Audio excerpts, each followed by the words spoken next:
My brother dragged me by the arm across the ballroom of Atlanta's most exclusive country club to meet his fiancée's multimillionaire father.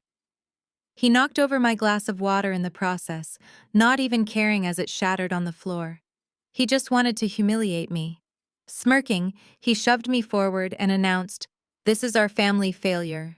My parents were right there nodding along and adding, "We do not brag about her." But the billionaire did not laugh. He looked at me, froze completely, and slowly lowered his drink. The color drained from his face as he bowed his head and said quietly, "So it is you. This is unexpected." Before I continue this story, let me know where you are watching from in the comments below. Hit like and subscribe if you have ever had to stand up to a toxic family member who underestimated your worth. I am Nia, 32 years old, and my entire life I have been the profound disappointment of the Washington family. Growing up in Atlanta, my parents cared about two things: their flawless reputation at our prominent church and their elite status among high society. Everything we did was a meticulously calculated performance. From the luxury cars leased just to keep up appearances to the manicured lawns of our suburban estate, our lives were completely curated for a judging audience. If you did not fit their strict mold of success, you were an absolute liability. I was their biggest liability. Tonight was my brother Marcus's crowning achievement. He was 35, a former medical student, and the undisputed golden child who could do no wrong in our parents' eyes. He was marrying Chloe Sterling, whose main personality trait was her father's immense bank account. Richard Sterling was a white real estate tycoon, a ruthless billionaire who essentially owned half the city. For my parents, marrying into the Sterling family was the ultimate social victory. It was their golden ticket to the upper echelons of a world they had desperately clawed to be part of. The rehearsal dinner was held at the most exclusive country club in the state. The ballroom dripped in old money opulence.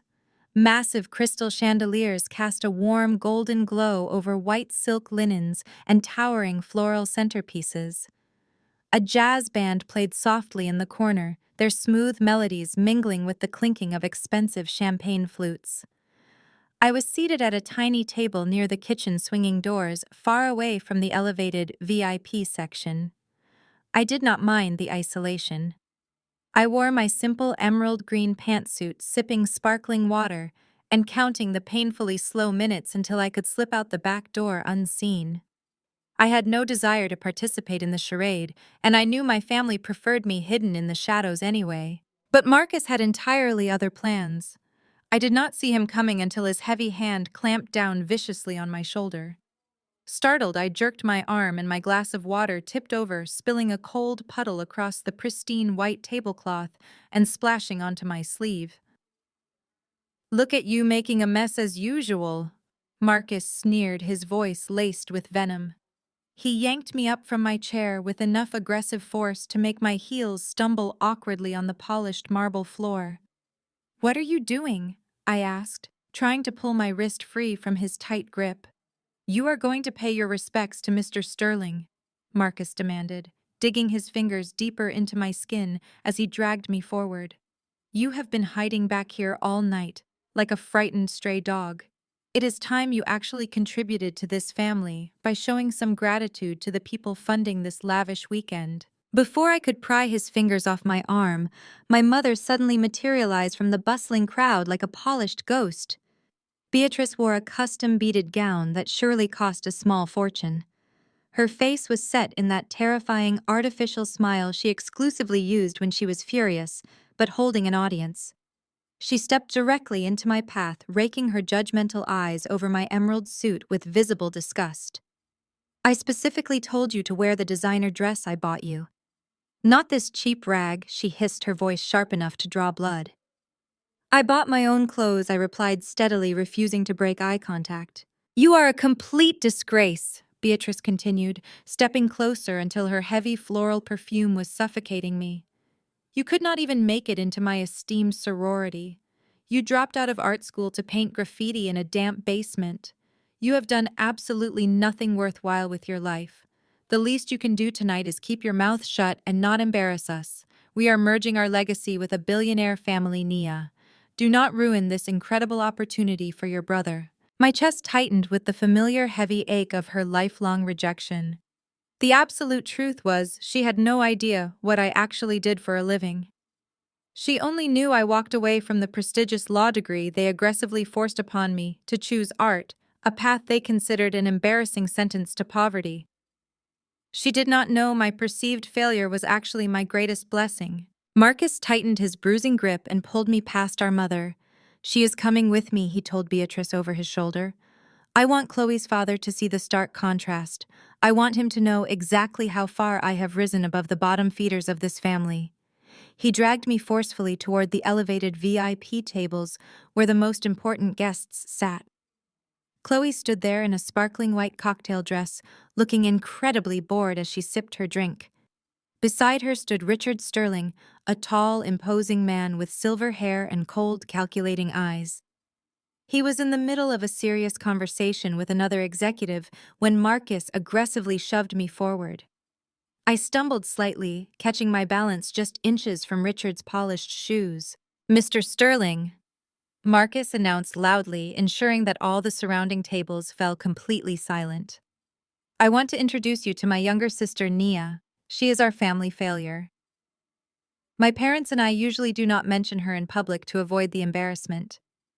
She dropped out of school to finger paint in the dark, but we graciously let her attend tonight." Chloe let out a loud, mocking laugh that echoed in the quiet space. "Oh, Daddy, this is the one I told you all about. She paints graffiti in her dead grandmother's extremely dirty basement. She is just a sad charity case for Marcus to look after. Do not let her ask you for a job." I stood tall, smoothing the wrinkles from my emerald suit. I did not look at the floor. I did not cry. I looked directly into Richard Sterling's cold eyes, waiting for the typical pity or swift, arrogant dismissal that incredibly wealthy men like him, usually reserved for invisible people like me. Instead, something truly incredible happened. Richard Sterling was holding his crystal glass of scotch. As his sharp eyes locked onto mine, his hand completely froze midair. The powerful, intimidating aura surrounding him vanished in an instant. All the color drained rapidly from his weathered face, leaving him as pale as a ghost. He completely ignored Marcus's outstretched hand and Chloe's continued laughter. Richard slowly lowered his glass, carefully setting it on the glass table with a visibly trembling hand. The sound of crystal clinking echoed sharply in the tense silence. He took a deeply respectful step back, bowed his head slightly toward me, and spoke in a quiet, unwavering voice. "So it is you," he breathed out, staring at me, as if I held his entire life and fortune in my bare hands. "This is unexpected." The silence in the ballroom was absolute. You could hear a pin drop on the polished marble floor. Marcus stood with his mouth slightly open, his grip on my arm, completely slackening as his brain desperately tried to process what was happening. My mother, Beatrice, looked as though she had been physically struck. Her artificial camera-ready smile melted into a mask of pure, unadulterated confusion. Richard Sterling, a man known for ruthlessly tearing apart corporate rivals before breakfast, was looking at me with a reverence usually reserved for royalty. "Mr. Sterling," Marcus stammered, trying to regain control of his carefully orchestrated humiliation. "I think there is a massive misunderstanding here. This is just Nia. She does not belong in your world." Richard did not even look at my brother. He kept his sharp, calculating eyes locked securely on mine. "There is no misunderstanding," Richard said, his voice echoing loudly in the quiet room. "Ladies and gentlemen, you may know her as Nia Washington. But in my world, the world of international fine art and high-stakes global acquisitions, she is known exclusively as NW Authentication. She is the single most feared, respected, and brilliantly ruthless undercover art appraiser on the entire East Coast." A collective gasp rippled through the surrounding tables. Wealthy guests leaned in, murmuring frantically to each other. My mother took a staggering step back, her manicured hand flying to her chest as if she could not catch her breath. But Chloe Sterling, completely oblivious to the massive shift in the room's power dynamic, let out another grating, high-pitched laugh. "Daddy, what are you talking about?" she whined, tossing her expensive blonde extensions over her shoulder. "She is a total loser. Marcus told me everything about her. She just paints ugly graffiti in her dead grandmother's extremely dirty basement. She is practically homeless and just looking for a handout. Richard whipped his head around to face his daughter. His eyes blazed with a fury so intense that Chloe physically recoiled, bumping into the table behind her. "Shut your mouth, Chloe!" Richard barked, his voice cracking like a whip across the silent ballroom. "You have absolutely no idea who you are speaking to. You are embarrassing yourself, and you are deeply embarrassing me." He turned his back on his trembling daughter and faced the crowd, his commanding presence demanding their absolute attention. Last month, my corporate board was hours away from finalizing a $50 million acquisition of a newly discovered Jean-Michel Basquiat painting. It was fully vetted by my experts. It had certificates of authenticity from 3 major European auction houses. We were ready to transfer the funds to an offshore account. But NW Authentication intercepted the sale. She bypassed my entire corporate security team, walked straight into my private office, and proved in under 10 minutes that the painting was a masterful, highly sophisticated forgery tied to an international money laundering ring. She single-handedly saved my entire corporation from a $50 million loss and a massive federal indictment that would have destroyed my legacy. Richard took a deep breath, turning his intense gaze toward my parents with absolute disgust. While you people were apparently mocking her for dropping out of law school and working in a basement, she was actually working deep undercover. She spent years immersing herself in the gritty, unseen underbelly of the art world. She studied the chemical compositions of forged paint, tracked down stolen masterpieces across continents, and built a global network of elite informants. She is a self-made ghost who holds the power to make or break billionaires with a single appraisal. And you brought her here tonight to humiliate her. You are the fools. The blood drained completely from Marcus's face. He looked like a man who had just stepped off a cliff and was waiting for the ground to hit him. Beatrice was visibly trembling, her eyes darting frantically around the room, watching the elite society she worshipped, suddenly looking at her with shock and utter disdain. They realized she had been relentlessly abusing a woman of immense power and wealth. Then my father decided to make his move. Thomas Washington had been quietly sipping his bourbon near the bar, watching the entire exchange unfold from a distance. Unlike my mother, who was driven purely by social climbing and appearances, my father was driven entirely by greed. He was a calculating man who could smell money from a mile away. Seeing Richard Sterling, a billionaire tycoon, bow down to his disgraced daughter flipped a massive switch in his head. Suddenly, the father who had ignored my existence for a decade puffed out his chest and marched right into the center of the VIP section. He pushed past a paralyzed Marcus and threw a heavy, possessive arm around my shoulders. He flashed his brilliant, charismatic smile at Richard, and the crowd playing the role of the doting patriarch to absolute perfection. "Well, what can I say?" Thomas announced loudly, projecting his deep voice so everyone in the ballroom could hear him clearly. "That is my girl. I always knew she had a brilliant mind. She just needed time to find her unique path. The Washington business blood runs deep in her veins, Mr. Sterling. We are a family of winners, and Nia is the proof of our strong legacy." The sheer audacity of his performance made my stomach turn. For years, this man had looked right through me. He had refused to pay for my art supplies, told me I was a terrible investment, and mocked my life choices at every single holiday dinner. Now he wanted to claim my success as his own. He wanted to use my hard-earned reputation to elevate his own status in front of a billionaire and secure his place in this elite circle. I did not smile. I did not play along with his desperate charade. I violently shoved his heavy arm off my shoulder, stepping back to put a hard physical distance between us. The ballroom went dead silent once again, the tension so thick it felt hard to breathe. "Business blood?" I asked, my voice deadly calm, but loud enough to reach the very back of the room. "Is that what you call it, Thomas? Is that what you call it when you secretly drained my entire college savings account to pay off Marcus's fraternity gambling debts?" The charismatic smile plastered across my father's face completely collapsed. He opened his mouth to speak, but no words came out. The absolute silence in the ballroom shattered into a chaotic cacophony of gasps and furious whispering. Elite society members leaned across their white silk tables, their eyes darting between my father's horrified expression and my unwavering stare. Thomas Washington, the man who had spent his entire life projecting an image of untouchable wealth and moral superiority, looked exactly like the thief he truly was. He took a stumbling step backward, bumping into a waiter who was frozen in place. Marcus opened his mouth to defend our father, but the sheer panic in his eyes confirmed every single word I had just spoken. They thought I would stay silent forever. They thought the family secret was safely buried. That was when Chloe finally lost her mind. The reality that her perfect, highly publicized rehearsal dinner had been hijacked by her fiancé's scapegoat sister finally registered in her privileged brain. Her face flushed, an angry, blotchy red, clashing violently with her expensive dress. She stomped her heel on the marble floor, looking exactly like a spoiled toddler throwing a tantrum.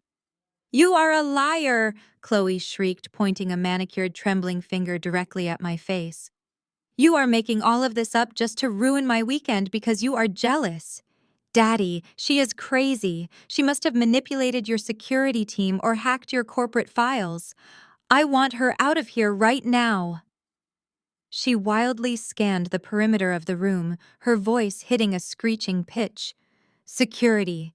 Guards. Get this trash out of my dinner immediately." Richard Sterling did not move a single muscle to support his daughter. He did not signal the guards. He just watched me, his mind clearly turning gears, reevaluating everything Marcus had ever told him about the Washington family.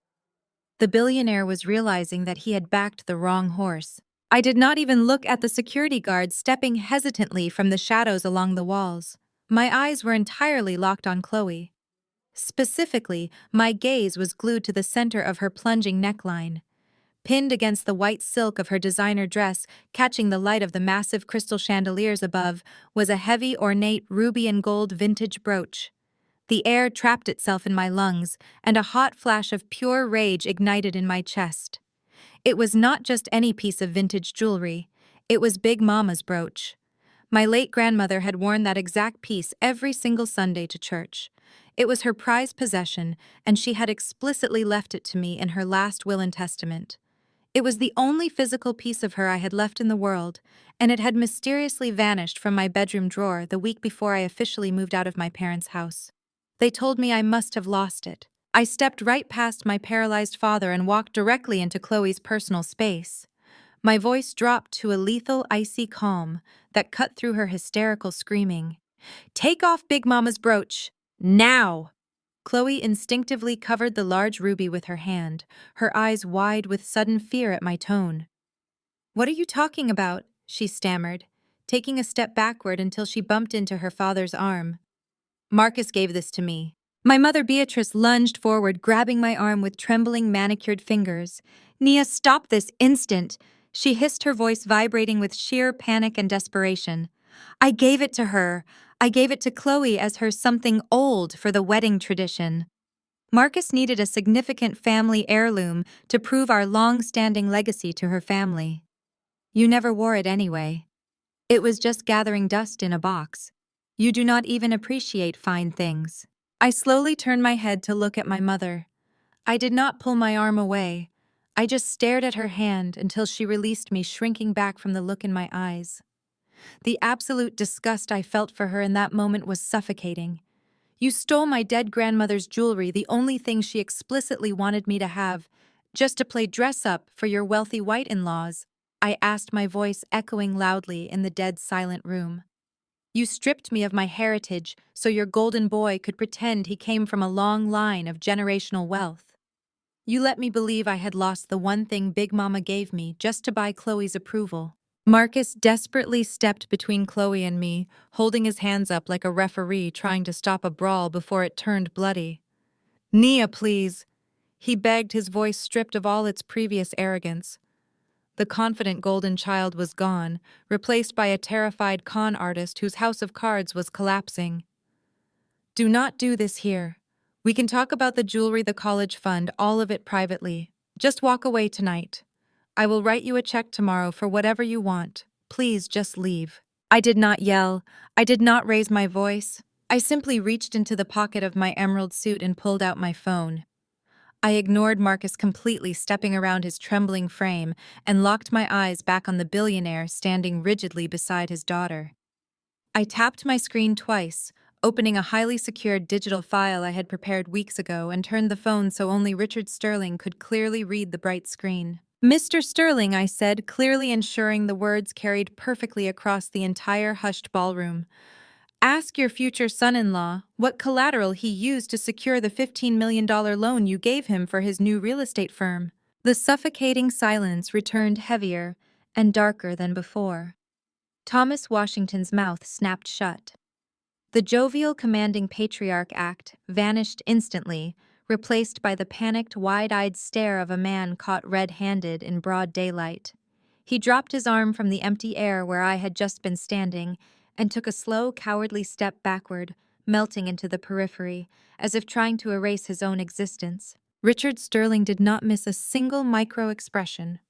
The billionaire slowly turned his head, his sharp gaze dragging away from my cowardly father and locking directly onto Marcus. The ambient temperature in the room seemed to plummet. Richard was a man who had built a global empire by systematically destroying liars, frauds, and corporate parasites. He was currently looking at my brother as if he were a diseased rat that had scurried onto a Michelin-starred dining table. If Marcus had secretly stolen his own sister's college fund to cover illicit gambling debts, what else had he stolen? Marcus was actively disintegrating under the billionaire's scrutiny. Heavy, rolling beads of sweat broke out across his forehead, shining slickly under the glare of the crystal chandeliers. His expensive, custom-tailored tuxedo suddenly looked too big for him, hanging off his shoulders like a cheap costume. Panic seized his features. He darted forward, grabbing Chloe by the wrist with a frantic, uncoordinated motion that made her stumble in her designer heels. "We are leaving," Marcus stammered, his voice jumping a full octave as he tried to physically drag his bewildered fiancée toward the grand mahogany exit doors. "Chloe, come with me right now. We are going upstairs. My sister is having a complete mental breakdown. She is delusional. She is sick. We do not need to stand here and listen to this insane garbage." Chloe dug her expensive heels into the polished marble floor, violently yanking her arm out of his frantic grasp. The reality that her perfect, highly publicized rehearsal dinner was rapidly turning into a spectacular crime scene was finally registering. "Let go of me, Marcus. You are hurting my wrist," she shrieked, her voice echoing shrilly across the tables. "What is she talking about, Daddy? Do something, he is hurting me." Richard did not signal his guards to help his daughter. He handled it himself. He stepped directly into Marcus's path, blocking the exit like a solid wall of pure intimidation. He did not yell. He did not have to. He simply projected an aura of absolute terrifying authority that rooted Marcus to the spot. "You are not going anywhere, Marcus," Richard said, his voice dangerously soft, carrying a lethal edge that sent a shiver down the spines of the guests standing nearby. "You are going to stand exactly where you are. And you are going to answer her question right here in front of me and in front of everyone you invited to this room." Cornered, publicly humiliated, and facing the wrath of a billionaire, Marcus resorted to the only defense mechanism he had ever known. He fell back on the toxic, unyielding entitlement our parents had spoon-fed him since the day he was born. He puffed out his chest, attempting to physically loom over the situation to assert his crumbling dominance. He pointed a shaking, aggressive finger at me, his face twisting into an ugly, defensive sneer. "I am the eldest son of the Washington family," Marcus shouted, his voice cracking frantically as he tried to project power. "I did what I had to do for the financial legacy of this family. I used the ancestral estate to secure my business.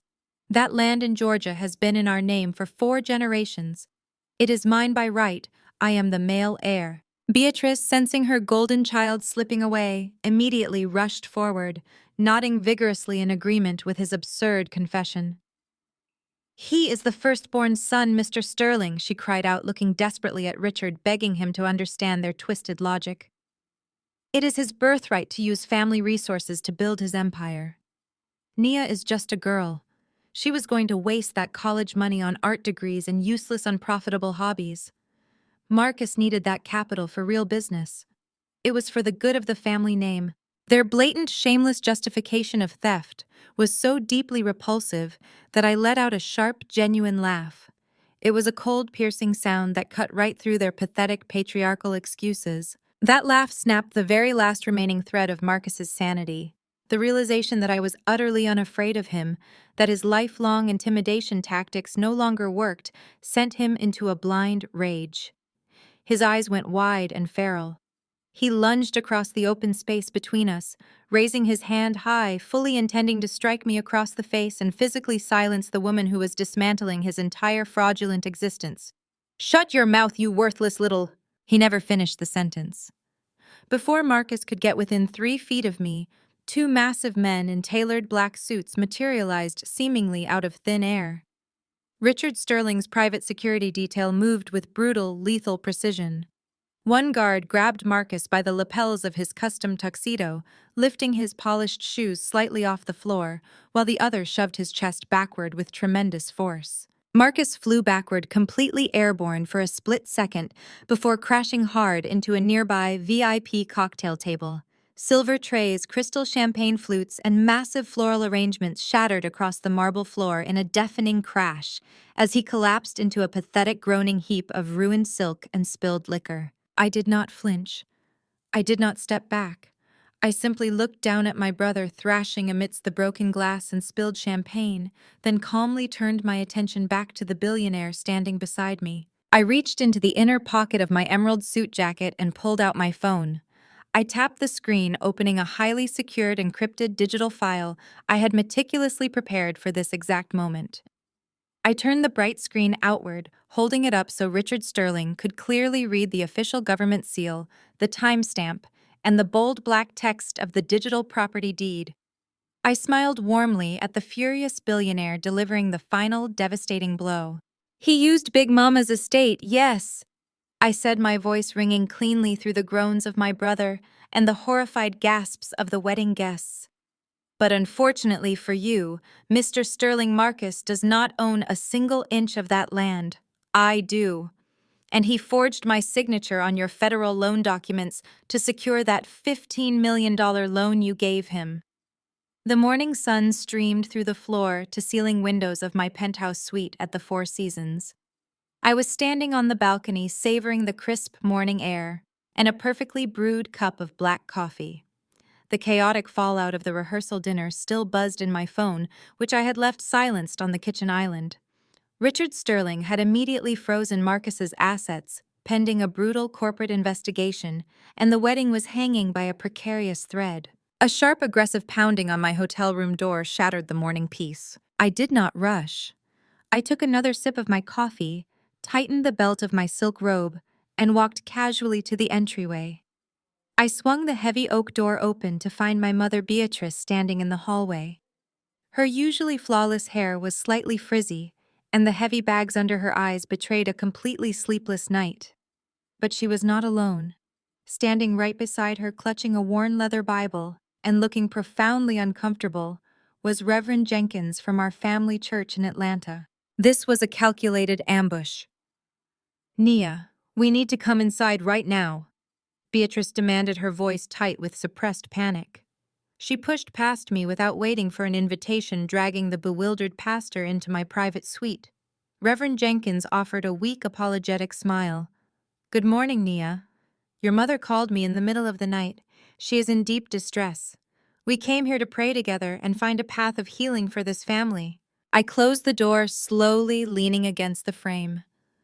"I am not interested in a prayer circle, Reverend. I am interested in knowing why my mother dragged you out of bed on the morning of my brother's wedding." Beatrice slammed her designer handbag onto my glass coffee table. She unzipped it with frantic, jerky movements and pulled out a thick stack of legal documents. She shoved them onto the glass surface, tapping the top page with a trembling, manicured finger. "You are going to sign this retroactive deed transfer?" Beatrice ordered, her chest heaving as she tried to catch her breath. "You are going to sign it right now and date it for 2 years ago." Reverend Jenkins is here to witness the signature and notarize it as a trusted community leader. If you sign this, it legally proves that Marcus had your full permission to use the Georgia estate as collateral. It turns a federal forgery charge into a simple family misunderstanding. Reverend Jenkins nodded solemnly, clasping his hands tightly together. Nia, the Bible teaches us about grace and forgiveness. Marcus made a grave error in judgment, but sending your own flesh and blood to federal prison is a burden your soul should not carry. Think of your parents. Think of the shame this will bring to the Washington name. We must protect the family. I stared at the pastor, feeling a cold, heavy wave of absolute disgust. They were actually using a man of faith to guilt-trip me into committing federal perjury to cover up a multi-million-dollar fraud. I walked over to the coffee table, glancing down at the immaculate stack of papers. I did not pick them up. I looked back at my mother, who was vibrating with sheer desperation. "Why did he do it?" I asked, my voice deadly calm. Why did Marcus need $15 million so badly that he would risk federal prison? You and Dad have been bragging for years about his massive real estate empire. You told everyone he was a self-made millionaire. The pristine, perfect church lady facade that Beatrice had meticulously maintained for my entire life instantly fractured into a million jagged pieces.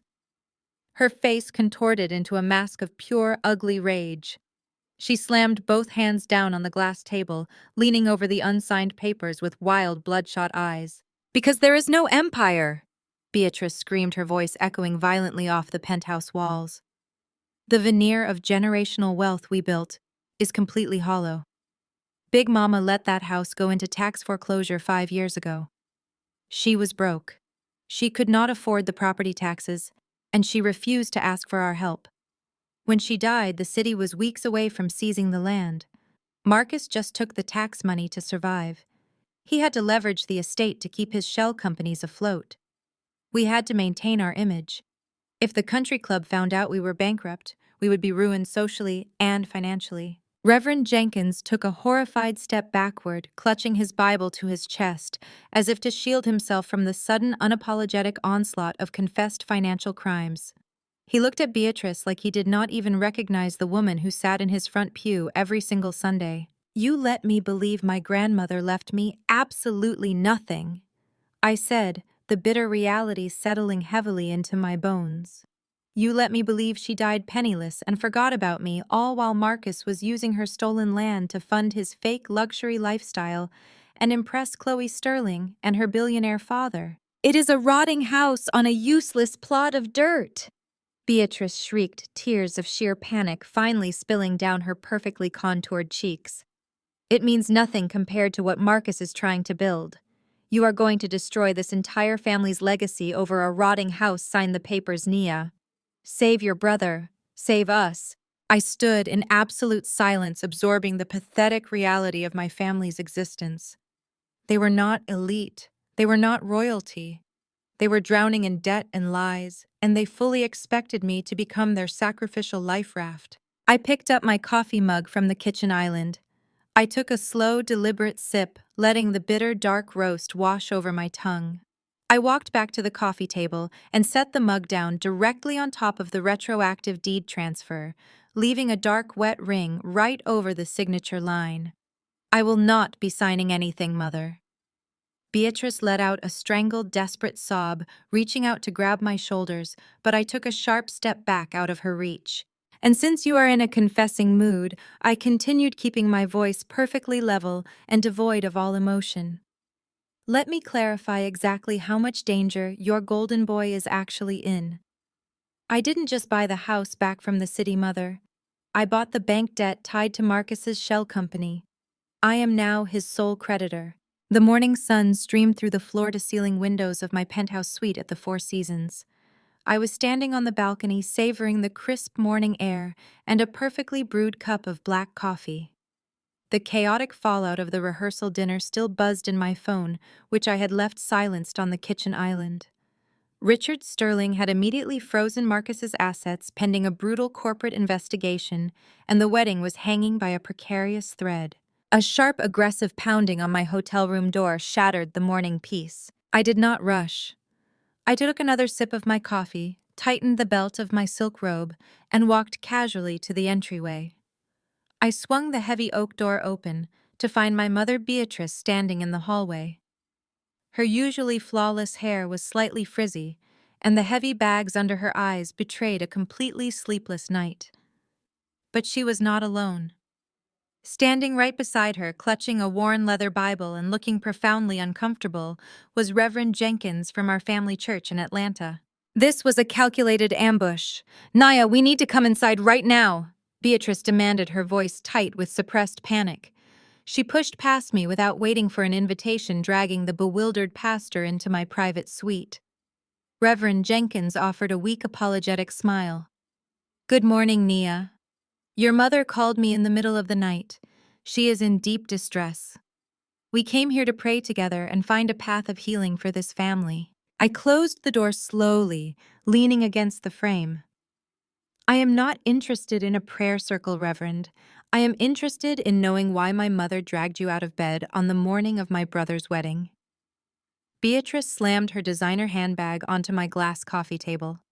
She unzipped it with frantic, jerky movements and pulled out a thick stack of legal documents. She shoved them onto the glass surface, tapping the top page with a trembling, manicured finger. "You are going to sign this retroactive deed transfer," Beatrice ordered, her chest heaving as she tried to catch her breath. "You are going to sign it right now and date it for 2 years ago. Reverend Jenkins is here to witness the signature and notarize it as a trusted community leader. If you sign this, it legally proves that Marcus had your full permission to use the Georgia estate as collateral. It turns a federal forgery charge into a simple family misunderstanding." Reverend Jenkins nodded solemnly, clasping his hands tightly together. "Nia, the Bible teaches us about grace and forgiveness. Marcus made a grave error in judgment, but sending your own flesh and blood to federal prison is a burden your soul should not carry. Think of your parents. Think of the shame this will bring to the Washington name. We must protect the family." I stared at the pastor, feeling a cold, heavy wave of absolute disgust. They were actually using a man of faith to guilt-trip me into committing federal perjury to cover up a multi-million-dollar fraud. I walked over to the coffee table, glancing down at the immaculate stack of papers. I did not pick them up. I looked back at my mother, who was vibrating with sheer desperation. "Why did he do it?" I asked, my voice deadly calm. "Why did Marcus need $15 million so badly that he would risk federal prison? You and Dad have been bragging for years about his massive real estate empire. You told everyone he was a self-made millionaire." The pristine, perfect church lady facade that Beatrice had meticulously maintained for my entire life instantly fractured into a million jagged pieces. Her face contorted into a mask of pure, ugly rage. She slammed both hands down on the glass table, leaning over the unsigned papers with wild, bloodshot eyes. "Because there is no empire," Beatrice screamed, her voice echoing violently off the penthouse walls. "The veneer of generational wealth we built is completely hollow. Big Mama let that house go into tax foreclosure 5 years ago. She was broke. She could not afford the property taxes, and she refused to ask for our help. When she died, the city was weeks away from seizing the land. Marcus just took the tax money to survive. He had to leverage the estate to keep his shell companies afloat. We had to maintain our image. If the country club found out we were bankrupt, we would be ruined socially and financially." Reverend Jenkins took a horrified step backward, clutching his Bible to his chest, as if to shield himself from the sudden, unapologetic onslaught of confessed financial crimes. He looked at Beatrice like he did not even recognize the woman who sat in his front pew every single Sunday. "You let me believe my grandmother left me absolutely nothing," I said, the bitter reality settling heavily into my bones. "You let me believe she died penniless and forgot about me, all while Marcus was using her stolen land to fund his fake luxury lifestyle and impress Chloe Sterling and her billionaire father." "It is a rotting house on a useless plot of dirt," Beatrice shrieked, tears of sheer panic finally spilling down her perfectly contoured cheeks. "It means nothing compared to what Marcus is trying to build. You are going to destroy this entire family's legacy over a rotting house. Sign the papers, Nia. Save your brother. Save us." I stood in absolute silence, absorbing the pathetic reality of my family's existence. They were not elite. They were not royalty. They were drowning in debt and lies, and they fully expected me to become their sacrificial life raft. I picked up my coffee mug from the kitchen island. I took a slow, deliberate sip, letting the bitter, dark roast wash over my tongue. I walked back to the coffee table and set the mug down directly on top of the retroactive deed transfer, leaving a dark, wet ring right over the signature line. I will not be signing anything, Mother. Beatrice let out a strangled, desperate sob, reaching out to grab my shoulders, but I took a sharp step back out of her reach. And since you are in a confessing mood, I continued keeping my voice perfectly level and devoid of all emotion. Let me clarify exactly how much danger your golden boy is actually in. I didn't just buy the house back from the city mother. I bought the bank debt tied to Marcus's shell company.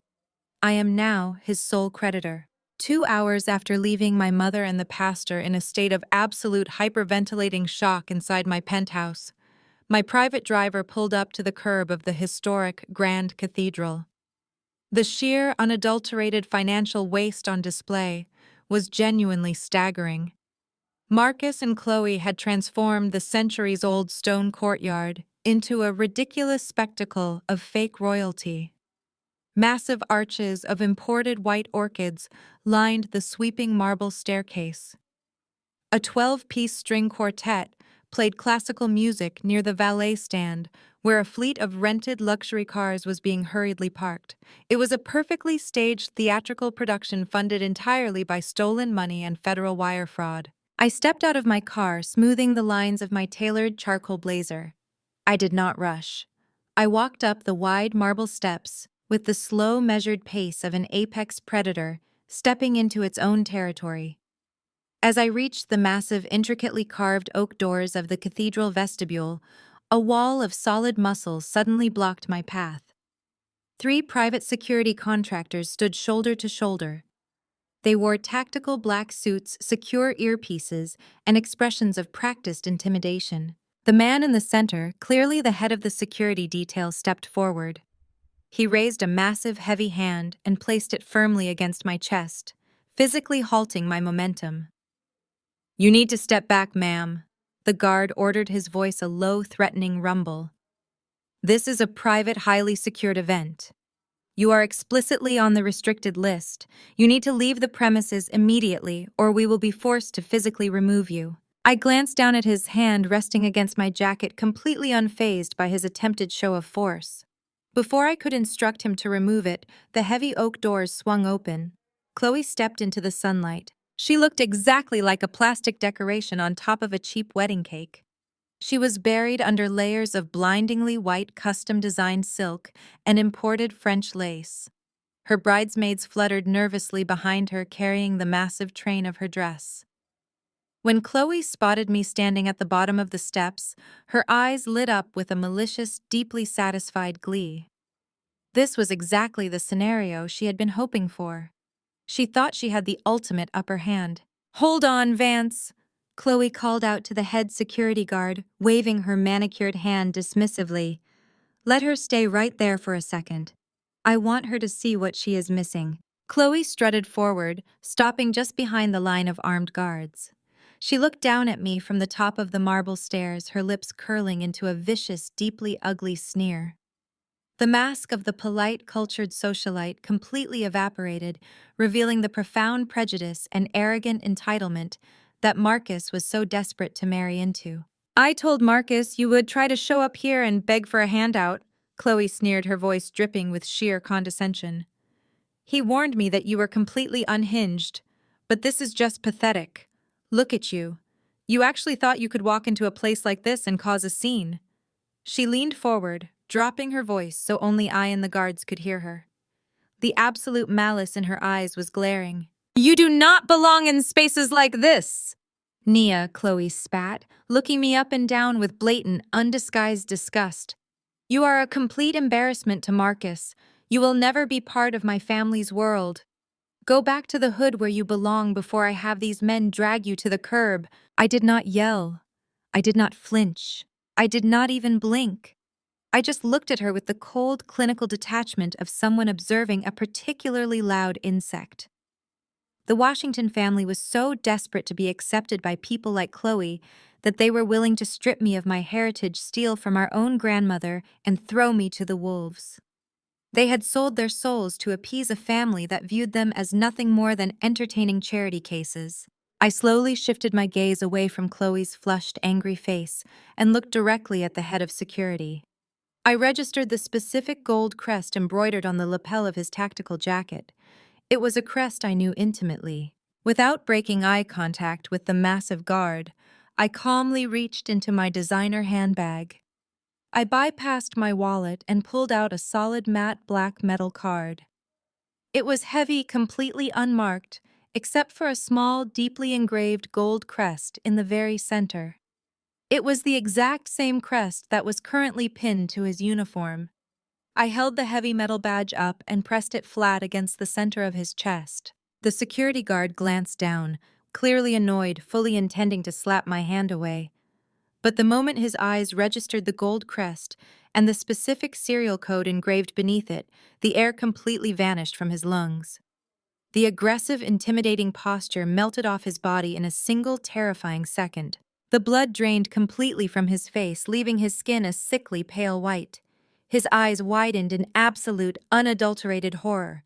He instantly yanked his hand away from my chest, as if my jacket had suddenly caught fire. He swallowed hard, his Adam's apple bobbing frantically, and took a sharp, highly disciplined step backward. Without a single word of hesitation, the massive man folded his body perfectly in half, dipping into a deep, subservient bow. The two guards flanking him immediately noticed his panic, recognized the badge in my hand, and mirrored his exact posture, stepping far away from the heavy oak doors. Chloe's victorious smirk shattered. She stared at the bowing security guards in total bewilderment, her hands clutching the expensive silk of her wedding gown. "What are you doing?" Chloe shrieked, her voice cracking with sudden, uncontrollable panic. "I am paying you to keep her out. Grab her.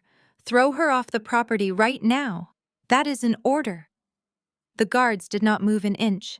They remained frozen with their heads bowed, absolutely refusing to look at Chloe or follow her frantic commands.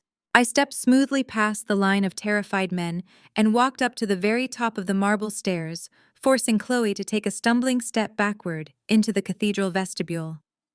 I looked her up and down, taking in the trembling mess of white lace and sheer panic. "He is not going to touch me, Chloe," I said, my voice carrying a lethal, echoing authority that made her bridesmaids physically recoil. "He works for Vanguard Global Protection. Vanguard is a subsidiary of my holding company." I smiled, letting the terrifying reality of the situation crash over her. "He works for my holding company. I own this venue, and I am shutting this wedding down." I left Chloe standing in the vestibule, her mouth opening and closing in mute, suffocating horror as the massive security guards continued to bow toward me. Her shrill demands died in her throat, completely neutralized by the undeniable reality that she had no power here. I did not give her a second glance. I pushed my way past the heavy velvet-lined inner doors and stepped directly into the sanctuary. The timing could not have been more perfectly poetic. High above in the grand loft, the cathedral organist saw the doors swing open. Assuming the bride was finally making her grand entrance, his hands slammed down on the keys.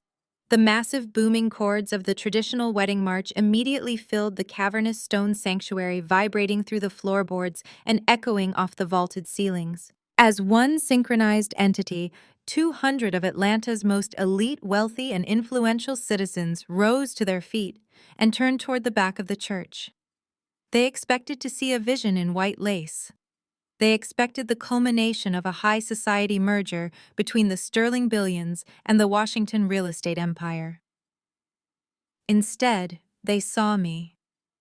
I stood at the top of the center aisle in my sharp, tailored emerald suit, my posture straight and my expression completely devoid of mercy. A collective audible gasp rippled through the pews. The murmurs began instantly, a chaotic wave of panicked whispers, spreading like wildfire among the venture capitalists, country club socialites, and hedge fund managers. They stared in utter bewilderment. I did not pause to let them process the shock. I began my slow, measured stride down the long, white runner, my heels clicking rhythmically against the polished marble floor, cutting through the heavy organ music. In the front row, I saw my mother Beatrice freeze entirely, her face drained of all color, her hands flying up to cover her mouth, as she realized her worst nightmare was unfolding in broad daylight. Beside her sat Richard Sterling. The billionaire patriarch did not look confused. His sharp, calculating eyes locked onto me, his mind instantly analyzing the complete failure of his security detail and the terrifying confidence in my stride. But it was my father who reacted first. Thomas Washington had spent his entire life building an empire of lies, ruling our family with an iron fist and demanding absolute, unquestioning submission. Seeing his despised cast-aside daughter actively destroying his crowning social achievement was more than his fragile ego could process. He snapped. Thomas rushed out of the front pew, his face flushed a dark, dangerous red. He completely ignored the murmuring crowd and the booming wedding march, stepping directly into the center aisle to intercept me. He moved with the aggressive, heavy momentum of a man used to physical intimidation. He lunged forward and grabbed me roughly by the wrist. His fingers dug into my skin, attempting to utilize the same physical dominance that had kept me quiet and compliant throughout my entire childhood. He leaned in close, attempting to use his booming deacon voice to shame me into submission while maintaining a facade of righteous authority. "You are disobeying God and your father," Thomas hissed, his voice vibrating with desperate religious fury. "Submit to your family." 10 years ago, that grip would have paralyzed me. 10 years ago, the invocation of divine punishment and parental authority would have sent me shrinking back into the shadows to protect the Washington name. But I was no longer the scared, vulnerable girl he had emotionally starved and cast aside. I was the woman who owned the ground he was currently standing on. I looked down at his hand gripping my wrist. Then I looked him dead in the eyes. I twisted my arm with a sharp, practiced motion, easily and violently breaking his physical grip. I did not whisper my response. I projected my voice, making sure it carried cleanly over the organ music, loud enough for the first 3 rows of elite guests to hear every single syllable. "God didn't tell you to forge a signature, Thomas." The reaction was instantaneous and devastating. The murmurs in the front rows completely ceased, replaced by a stunned, electrifying silence. Beatrice let out a strangled, breathless choke, collapsing back into her pew. Richard Sterling's posture instantly changed. The billionaire sat up rigid and straight, his eyes narrowing into dangerous slits as the word "forge" echoed in his ears. He was a man who had just lent $15 million to the Washington family. He was currently piecing the puzzle together, and he smelled blood in the water. Thomas stumbled backward, his mouth hanging open in sheer disbelief. I had not just rejected his authority. I had stripped him of his title, calling him by his first name, and publicly exposed his federal crime in front of the very people he worshipped.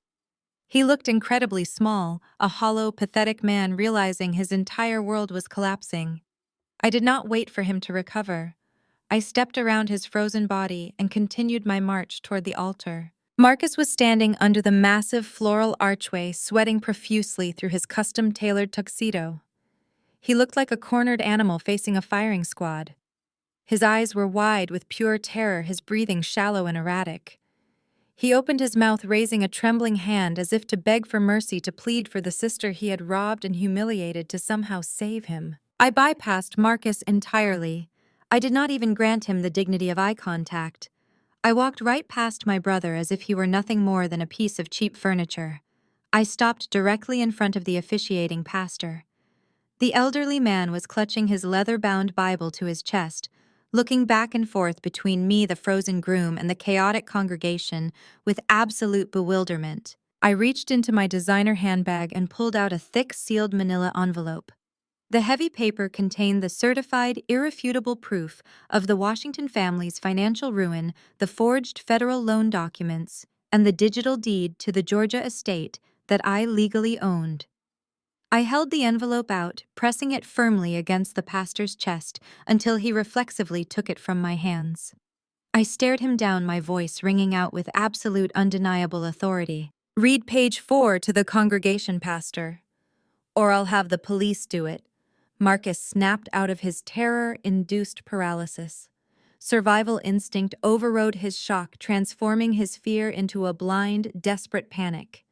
He lunged across the altar, his hands outstretched like a feral animal aiming directly for the trembling pastor. He screamed for the elderly man to hand over the envelope, his voice cracking and echoing wildly against the vaulted stone ceilings. But he was not fast enough. Richard Sterling moved with a brutal, predatory speed that completely defied his age. The billionaire patriarch stepped right past his frozen daughter and intercepted Marcus effortlessly. He clamped a massive, heavy hand onto Marcus's shoulder, shoving the groom backward with enough force to send him stumbling into the ornate floral archway. With his other hand, Richard snatched the manila envelope directly from the pastor's grip. Richard did not ask for permission. He tore the heavy seal open, ripping the thick paper with a violent tearing sound that cut through the dead silent sanctuary. He pulled out the thick stack of bound documents. The crest of a top-tier, internationally recognized forensic accounting firm was stamped clearly across the header. He flipped directly to page 4. The ambient temperature in the room seemed to plummet.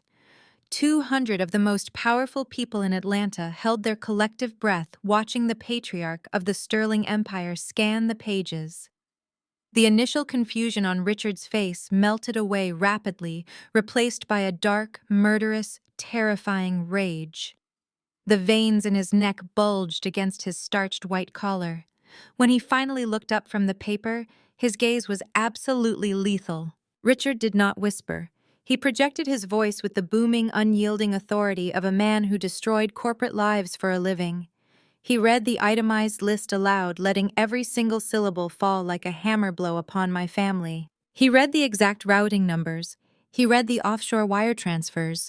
He detailed exactly how the $15 million commercial development loan money, entirely funded by the Sterling Holding Group, was systematically siphoned into dummy corporations in the Cayman Islands. The elite crowd gasped in unison as Richard read the ultimate destinations of those funds. Marcus had not purchased a single acre of commercial real estate. He had not poured concrete for a single foundation. Instead, the audit laid bare a massive, sprawling network of high-stakes gambling debts. Millions of dollars had simply evaporated at VIP baccarat tables in Macau. Millions more were completely lost to illicit sports betting syndicates across Europe. But the humiliation did not stop there. Richard's eyes burned with furious disgust as he moved down the page, exposing the pathetic reality of the golden boy image my parents had worshipped for decades. The fleet of exotic cars Marcus paraded around the country club, the ones my father boasted about at every holiday dinner, were short-term, high-interest leases paid for with stolen sterling capital.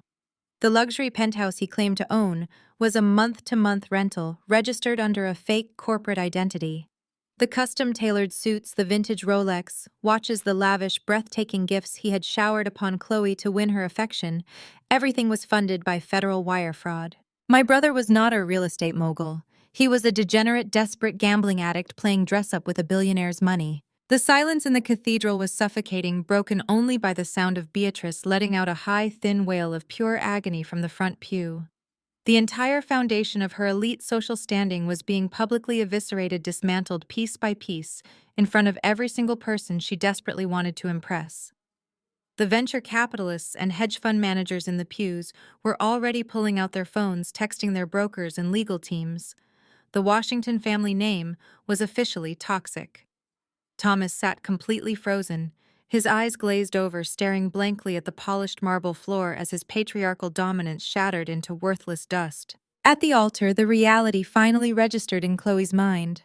The cruel, classist smirk she had worn in the vestibule was entirely gone. She looked at Marcus, her eyes wide with a horrifying realization. She was not marrying a titan of industry. She was tying herself to a broke, fraudulent criminal who had just stolen a fortune from her own father. Chloe dropped her custom silk bouquet, the imported white orchids scattered across the cold stone steps. She spun around her heavy wedding gown, twisting violently around her legs, and delivered a sharp, ringing slap directly across Marcus's face. The crack of her hand against his cheek echoed like a gunshot through the church. "You lied to me!" Chloe screamed, her voice entirely stripped of its cultured refinement. She burst into hysterical, ugly tears, stepping forward to strike his chest with her fists. "You are nothing. You are a complete fraud. You humiliated me in front of everyone." Marcus cowered, throwing his arms up to shield his face, sobbing pathetically as his bride continued to strike him.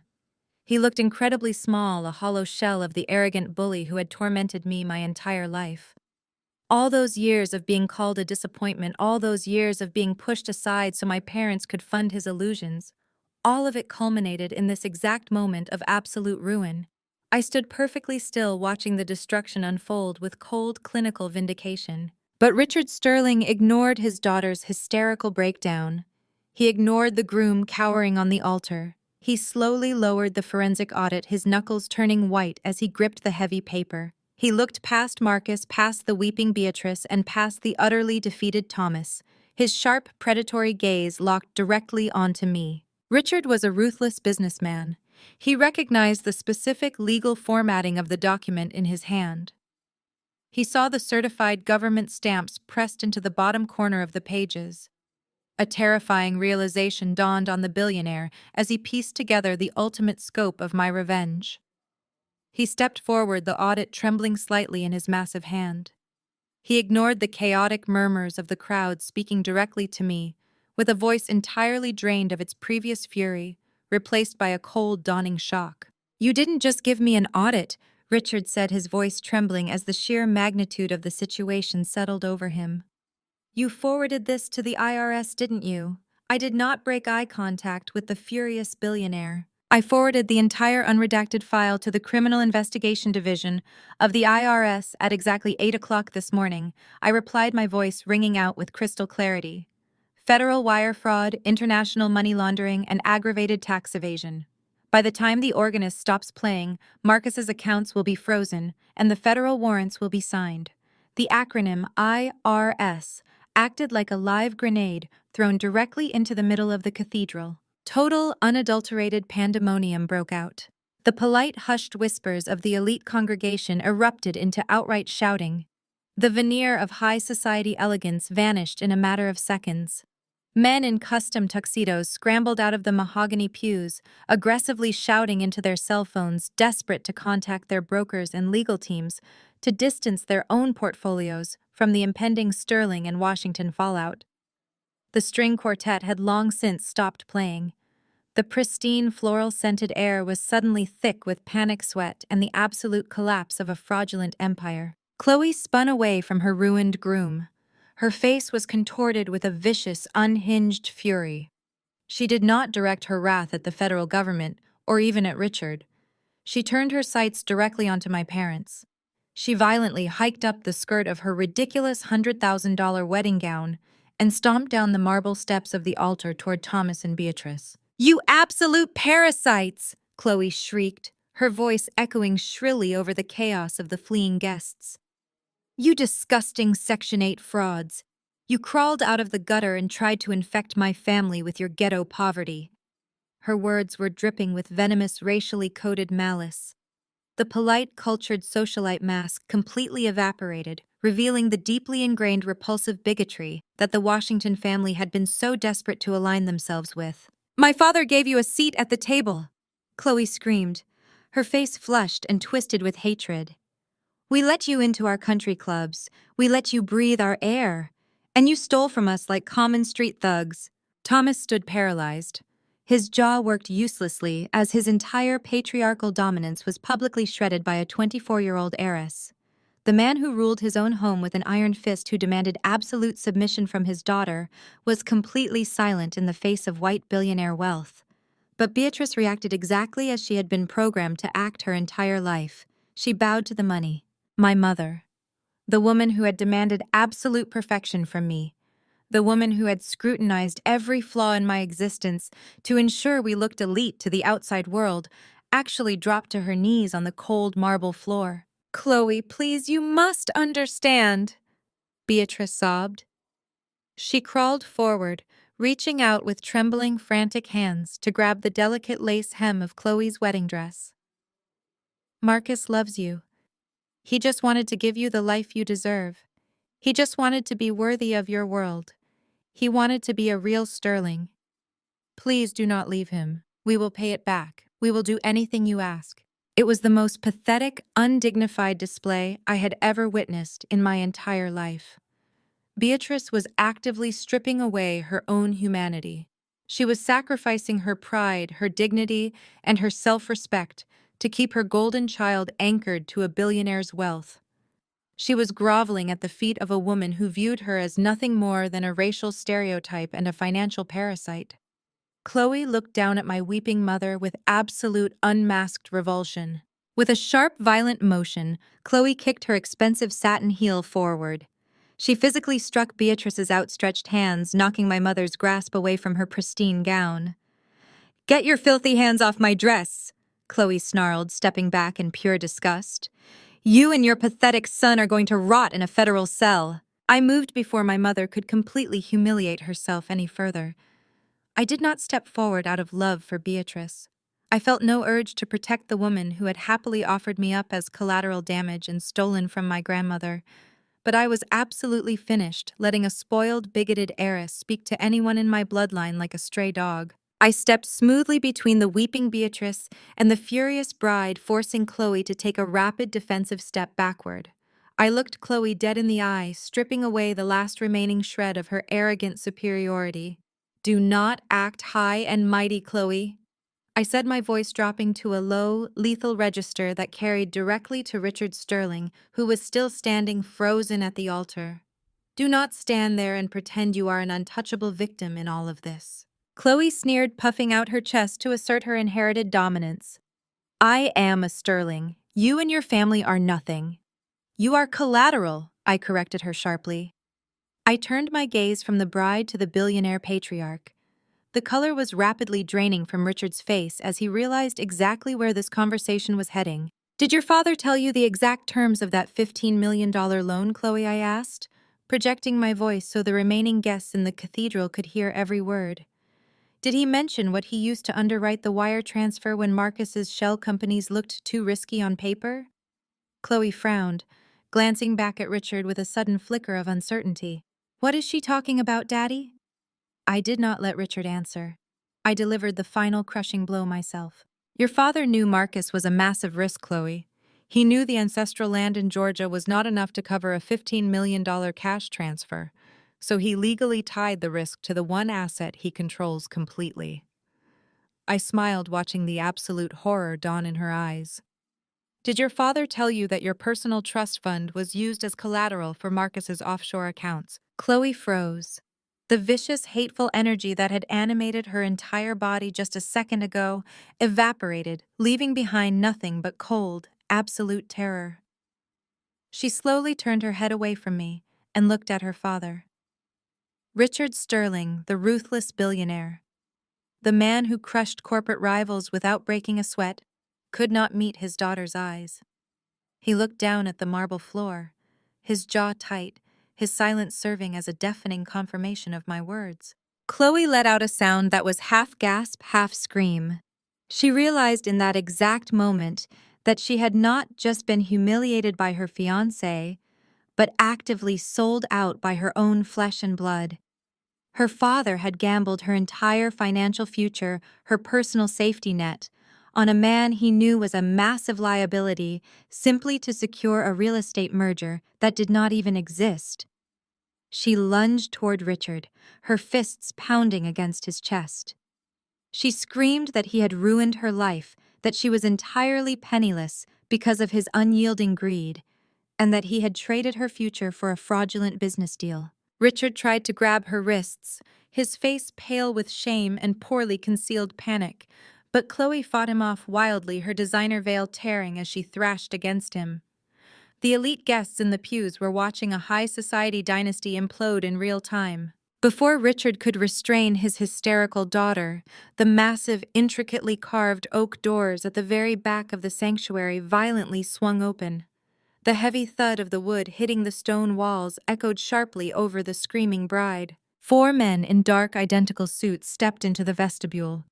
They wore grim professional expressions and carried the unmistakable heavy authority of the federal government. Gold badges flashed on their belts as they stepped in unison, beginning their synchronized march down the long white aisle. The remaining wedding guests physically recoiled. The venture capitalists, the socialites, and the politicians scrambled over the polished wooden pews to get out of their path, terrified of being caught in the crossfire of a federal raid. The atmosphere in the cathedral instantly shifted from a chaotic social scandal to a hard, terrifying, legal reality. Thomas Washington saw the federal agents approaching the altar and instantly snapped back into his lifelong delusion of grandeur. The man simply could not comprehend a world where his booming voice and manufactured community status did not command absolute obedience.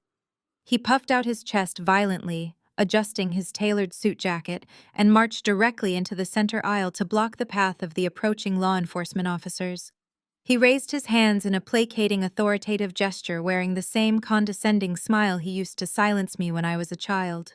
"Officers, I am Deacon Washington, a pillar of this community," Thomas announced, his voice echoing with desperate practiced piety. "This is a private family matter. There has been a terrible misunderstanding here today, and we will handle it internally. I must ask you to step outside and respect the sanctity of this church." The lead agent did not slow his pace. He did not blink. He did not even acknowledge Thomas as a human being worthy of a response. He simply reached to his tactical belt and pulled out a pair of heavy steel handcuffs. The metallic clinking sound cut through the tense silence of the room. The agent walked right past Thomas, as if my father were entirely invisible, brushing his shoulder and leaving the great patriarch stammering to the empty air. Thomas spun around, his face pale with shock, his arms dropping limply to his sides as his ultimate authority was completely ignored. Everyone in the room turned their eyes to the altar. They fully expected the agents to tackle Marcus to the floor. Marcus was already sobbing, his hands raised in pathetic surrender, his knees shaking so badly he could barely stand. He squeezed his eyes shut, waiting for the inevitable metal restraints to lock around his wrists, waiting to be dragged out of the cathedral in front of the cameras that were surely waiting outside. But the lead agent did not walk toward my brother. He bypassed the weeping groom entirely. He stepped smoothly around the shattered remnants of the floral archway, stepped over Chloe's discarded bridal bouquet, and walked directly up to the front pew. He stopped dead in front of my mother. Beatrice was still kneeling on the marble floor exactly where Chloe had kicked her away. She was clutching her designer purse to her chest, her face stained with ruined makeup, staring up at the federal agent with wide, uncomprehending eyes. "Beatrice Washington," the agent said, his voice ringing out with cold, clinical finality. "You are under arrest for conspiracy and wire fraud." The heavy steel cuffs snapped shut around Beatrice's wrists with a sharp, unforgiving metallic click. For a fraction of a second, the sheer impossibility of the situation seemed to short-circuit her brain. She stared down at the restraints, completely unable to process that the federal government was physically detaining her inside the very church she treated as her personal kingdom. Then the cold reality of the metal biting into her skin registered. Beatrice let out a scream so loud and so purely hysterical that it seemed to rattle the stained glass windows high above the altar. She thrashed against the federal agent, her perfectly styled hair falling into her face, her expensive silk dress twisting awkwardly around her knees as she desperately tried to pull her arms free. "Get your hands off me!" she shrieked, kicking wildly at the marble steps. "Thomas, do something! Tell them who we are!" The congregation erupted into a deafening chorus of gasps and outraged murmurs. The same elite society friends Beatrice had spent decades carefully curating and desperately trying to impress were now scrambling away from the front pews. They looked at her not with sympathy, but with the specific, highly contagious terror of people eager to avoid being associated with a federal indictment. Thomas did absolutely nothing. He took a stumbling, horrified step backward, physically distancing himself from his own wife. His chest heaved as he stared at the handcuffs, the full weight of his impending social and financial annihilation rendering him entirely mute. The deacon of the church, the man who demanded absolute submission from his household, could not find a single word of defense. Marcus remained completely paralyzed under the ruined floral archway. His mouth was slightly open, his eyes glassy and unblinking. He was watching his mother being violently dragged to her feet by federal law enforcement, and he could not force his body to move a single inch. The arrogant golden boy facade had entirely melted away, leaving behind a terrified little boy, incapable of facing the consequences of his own actions. The lead agent tightened his grip on Beatrice's arm, forcing her to stand still. He did not lower his voice to spare her dignity. He addressed her with the booming, absolute authority of a man reading a damning indictment into the public record. $15 million does not just disappear into thin air, Mrs. Washington. The agent stated, his voice echoing cleanly through the cavernous sanctuary. Your son could not funnel that kind of commercial capital into offshore gambling syndicates without a pristine, unquestionable financial conduit. The officiating pastor, who had been clutching his Bible in silent horror, suddenly turned a sickly shade of gray.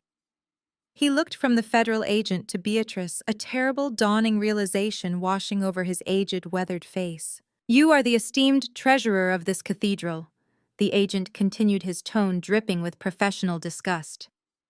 For the last 18 months, you have been systematically laundering Marcus's stolen loan money directly through the church's tax-exempt charitable donation accounts. You disguised federal wire fraud as building fund allocations and orphanage outreach programs. The collective gasp that ripped through the sanctuary this time was born of pure, unadulterated revulsion. Stealing from a billionaire hedge fund was a corporate crime. Stealing from the church collection plates and orphaned children to cover a degenerate gambling addiction was a moral depravity that even the most ruthless venture capitalists in the room could not stomach. Chloe let out a sound of pure disgust, covering her mouth as if the very air around Beatrice was contaminated. Richard Sterling pulled his daughter behind him, physically shielding her from the spectacle, his face a mask of absolute legal calculation. The pastor physically swayed, gripping the wooden podium to keep from collapsing. He stared at the woman who had sat in the front row every Sunday, the woman who had led the prayer circles, and judged the congregation for their perceived sins. Beatrice, the pastor breathed out, his voice shaking with absolute heartbreak. You used the house of God to hide your theft. Beatrice's eyes darted frantically around the room. She looked at the disgusted faces of the country club wives. She looked at Richard Sterling, who was staring at her as if she were a disease. She looked at Thomas, the man she had obeyed and submitted to her entire life, who was now shaking his head and refusing to meet her gaze. The opulent, powerful world she had sacrificed my childhood to build was rejecting her completely. The federal agent began to read her Miranda rights, his partner stepping forward to take her other arm to escort her down the center aisle. The walk of shame she was about to endure would be broadcast to every news outlet in Atlanta before the hour was over. Panic, raw and absolute, finally broke her. I watched my mother, the woman who had repeatedly told me I was too aggressive, too ambitious, and too independent to ever be a proper Washington woman. She had preached the gospel of family loyalty every Sunday at this very altar. She had demanded I blindly sign over my grandmother's estate to save her precious son. And now, facing the terrifying reality of federal prison, her loyalty evaporated into thin air. The mother who had spent my entire life shielding her golden boy from the slightest inconvenience looked at Marcus. Her survival instinct violently kicked in, overriding decades of obsessive maternal devotion. It was him, Beatrice screamed, her voice cracking as she violently threw her head back and pointed a trembling handcuffed finger directly at Marcus. Marcus jolted as if he had been physically struck. He stared down at his mother in absolute betrayal, his eyes widening in pure horror. He made me do it! Beatrice sobbed hysterically, completely stripping away the last remaining shreds of her dignity as she actively sold her favorite child to the federal government. He told me the Sterling loan was delayed. He told me the offshore accounts were just temporary holds. He said if I did not help him clear the funds, we would lose the house. I only did what he told me to do. The entire cathedral gasped, as the ultimate matriarchal betrayal echoed off the vaulted ceilings. Marcus stared at his mother, his jaw unhinged, his mind completely unable to process what had just happened.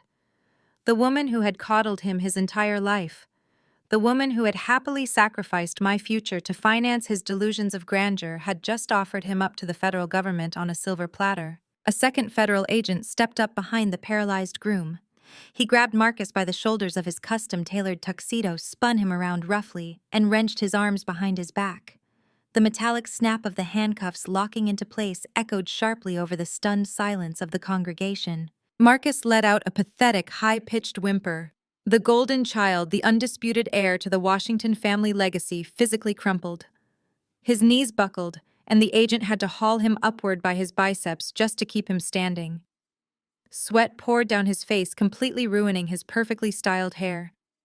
He looked at Richard Sterling, whose face was twisted in absolute loathing. He looked at Chloe, who was backing away from him as if he were carrying a deadly plague. And then his panicked, desperate eyes locked onto me. The sociopathy that had driven his entire life kicked into high gear. If his mother could sacrifice him to save herself, he was fully prepared to do the exact same thing to me. "It is," Nia Marcus screamed, his voice cracking into a frantic, hysterical shriek.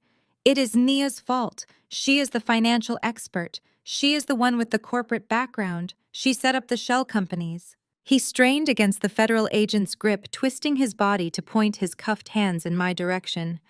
He was crying now, tears of pure cowardice streaming down his face. "I do not know anything about offshore accounts," Marcus sobbed, his voice echoing shrilly in the massive church. "Nia did all the wire transfers.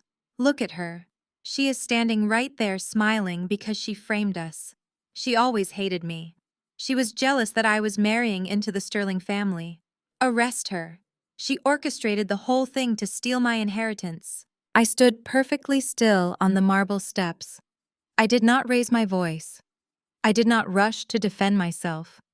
I did not even flinch. I just let him dig his own grave deeper. It was a spectacular, horrifying display of his true nature. He was actively attempting to send his innocent sister to a federal penitentiary for decades, entirely willing to destroy my life, if it meant he could escape the consequences of his own staggering greed. The lead federal agent looked at Marcus with an expression of profound professional disgust. He did not entertain the frantic accusation for a single second. Instead, he reached inside the breast pocket of his dark suit and pulled out a thick, formally bound legal document. "That is a fascinating theory, Mr. Washington," the agent said, his tone dry and lethal. "However, the forensic accounting tells a vastly different story." The agent unfolded the heavy paper, the crisp rustling sound cutting through Marcus's pathetic sobbing. "I hold in my hand a sworn affidavit," the agent announced, projecting his voice so the remaining elite guests could hear every word of the Washington family's destruction. This affidavit is accompanied by 200 pages of corresponding bank records, secure IP logs, and offshore wire transfer receipts. This paper trail unequivocally clears your sister of any involvement in your fraudulent enterprises. Marcus shook his head wildly, his eyes darting around the room like a trapped animal. "No, that is impossible. They are fake documents. You have to believe me." "The documents are entirely authentic," the agent interrupted sharply, stepping closer to the cuffed groom, "because they detail every single keystroke you made from your laptop inside the Sterling Estate guest house. They also detail every unauthorized transfer your mother made from the church's charitable accounts. You left a digital fingerprint on every single stolen dollar." But how Beatrice gasped from the floor, her voice a hollow, terrified rasp. No one else had access to those ledgers. "I secured the church accounts myself." The agent looked down at my kneeling mother. "The documents were provided directly to the Criminal Investigation Division by an internal whistleblower. Someone who had unrestricted backdoor access to your private accounting software. Someone who has been quietly and meticulously compiling this evidence for the past 6 months." The heavy oak doors at the back of the cathedral creaked open once again. Footsteps echoed loudly against the stone floors, distinct and unhurried. The rhythmic, confident clicking of high heels commanded the absolute attention of every person in the sanctuary. The sea of terrified venture capitalists and socialites parted instinctively, making way for the newcomer. I turned to look down the long white aisle, a genuine, fiercely satisfied smile finally breaking across my face. Actually, the lead agent said, gesturing toward the back of the church, the whistleblower who provided the paper trail clearing Nia and implicating both of you is right here. Walking down the center aisle of the most elite, pretentious cathedral in Atlanta was a woman who clearly did not belong in their sterile, high society world. And she did not care one bit. She wore a bright, unapologetically loud emerald green dress, massive gold hoop earrings, and a fiercely confident, unbothered expression. She walked with the kind of authentic swagger that could never be bought with a country club membership. Beatrice let out a choked, suffocating gasp. The last remaining color drained from her face, leaving her looking like a terrified ghost. It was not just the fear of federal prison paralyzing her now. It was the absolute world-shattering shock of facing the living embodiment of her own elitist sins. It was Aunt Viv. This was the exact woman Beatrice had ruthlessly banished from the family 20 years ago. When my mother married Thomas and decided she wanted to climb the social ladder, she had cut her own sister out of the bloodline. Beatrice had claimed Viv was too ghetto, too loud, and too unrefined to ever associate with the prestigious Washington name.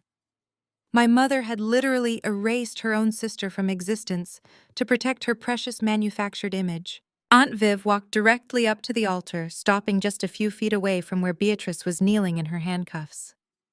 Viv did not look intimidated by the federal agents or the billionaire Sterling family watching from the pews. She looked Beatrice up and down slowly, taking in the ruined designer silk dress, the smeared makeup, and the heavy steel restraints locking her wrists together. "Hello, B," Aunt Viv said, her voice rich and dripping with pure, unadulterated satisfaction. "I hear you have been having some trouble with your accounting." Beatrice let out a sound that was barely human, a strangled, guttural gasp that sounded like she was physically choking on the air inside the cathedral. The heavy silver handcuffs clinked together as she instinctively tried to raise her hands to cover her face, desperate to hide from the woman standing before her. Aunt Viv did not blink.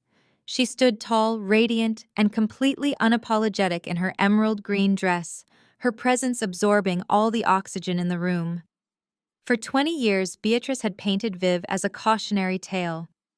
My mother had told everyone in her elite circles that her sister was a lazy, uneducated embarrassment who had squandered her potential and vanished into the gutter. Beatrice had used Viv's supposed failure as a weapon to keep me in line, threatening me with the exact same fate if I ever dared to step out of her shadow. But the woman standing at the altar was no cautionary tale. Viv radiated a quiet, lethal power. She looked at my mother, who was currently weeping on her knees in a ruined designer gown, surrounded by federal agents, and offered a smile that was absolutely devastating in its calmness. "You told everyone I was dead," Viv said, her voice projecting effortlessly through the dead silent church. "You told your country club friends that I was a drug addict. You told the pastor I was a lost cause who ran away. But we both know exactly why I disappeared, do we not?" Beatrice Thomas finally found his voice. His face was purple with rage and humiliation. He lunged forward, pointing a trembling finger at Viv. "Get her out of here," Thomas bellowed, looking frantically at the federal agents. "This woman is a trespasser. She is a liar and a vagrant. Remove her from this sanctuary immediately." The lead federal agent did not even look at my father. He simply stepped between Thomas and Viv, placing his hand heavily on his weapon in a clear, unspoken warning. Thomas froze, his patriarchal authority crumbling into dust. Viv turned her gaze to Thomas, her eyes narrowing with absolute disgust. "Shut your mouth, Thomas." Viv snapped, her voice cracking like a whip. "You are not intimidating anyone today. You are just the coward who helped my sister steal everything I owned." A fresh wave of shock rippled through the pews. Richard Sterling leaned forward, his corporate instincts suddenly recognizing the sheer magnitude of the fraud that was unraveling before him. The wealthy congregation murmured in absolute horror, realizing the foundation of the Washington family empire was entirely fabricated. Viv turned back to Beatrice, refusing to let my mother look away. "You did not build your perfect high society life on hard work," Viv stated, each word dropping like an anvil. "You built it on my blood. 20 years ago, when our father died, you and Thomas forged the executor documents. You legally locked me out of the family accounts and drained my entire half of the inheritance. You took the money meant for my college education, the money meant for my future, and you used it to buy that obnoxious 10-bedroom mansion in Buckhead." Beatrice squeezed her eyes shut, sobbing hysterically, shaking her head in a pathetic attempt to deny the truth. "You threw me out onto the street with absolutely nothing." Viv continued, her voice rising with righteous, undeniable anger. "You banished me because I was too loud, too ghetto, and too poor to fit into the pristine, fake reality you were desperately trying to construct. You erased me so you could play the perfect socialite." Viv paused, taking a slow, deliberate breath. The cathedral was so quiet you could hear the soft rustle of Chloe Sterling's torn wedding veil. "But you made one fatal miscalculation," Viv said, her gaze shifting from Beatrice to me. A warm, fiercely proud smile crossed her face. "You forgot that your daughter is exactly like me." Marcus, still restrained by the second agent, let out a confused, wet sob. He looked frantically between me and Viv, his mind completely unable to process the alliance that had just destroyed his life. "Nia found me 5 years ago," Viv announced to the entire room. "While you were busy punishing her for being too independent, while you were screaming at her for not serving Marcus, like a maid, she was using her corporate salary to keep me off the streets. Nia paid for my apartment. She paid for my advanced forensic accounting certifications. She bought the software I needed to track your dirty money." Beatrice opened her eyes, staring at me with a look of pure, unadulterated horror. Her brain was finally connecting the dots. The independent daughter she had relentlessly abused and the sister she had ruthlessly discarded had been working together in the shadows for half a decade. "We did not just stumble onto your church laundering scheme," Viv said, tapping the side of her head. "I was the one who flagged the initial discrepancies in the church donations. I handed the encrypted files to Naya, and she organized the corporate data packet that we handed directly to the IRS. We built the cage, and you and Marcus happily locked yourselves inside it. It was a masterclass in strategic vengeance. I had not just refused to be their sacrificial lamb, I had actively funded the architect of their destruction. I stood tall on the altar, feeling the crushing weight of 20 years of familial abuse finally lifting off my shoulders.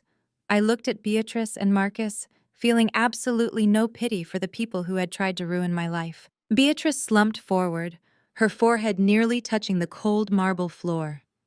The realization that she had financed her own luxurious life with stolen money only to lose it all because of the very people she had oppressed completely shattered her mind. She scrambled for a lifeline, her desperate brain latching on to the only asset she thought was safe. "You have nothing," Beatrice whispered, her voice a broken, raspy plea.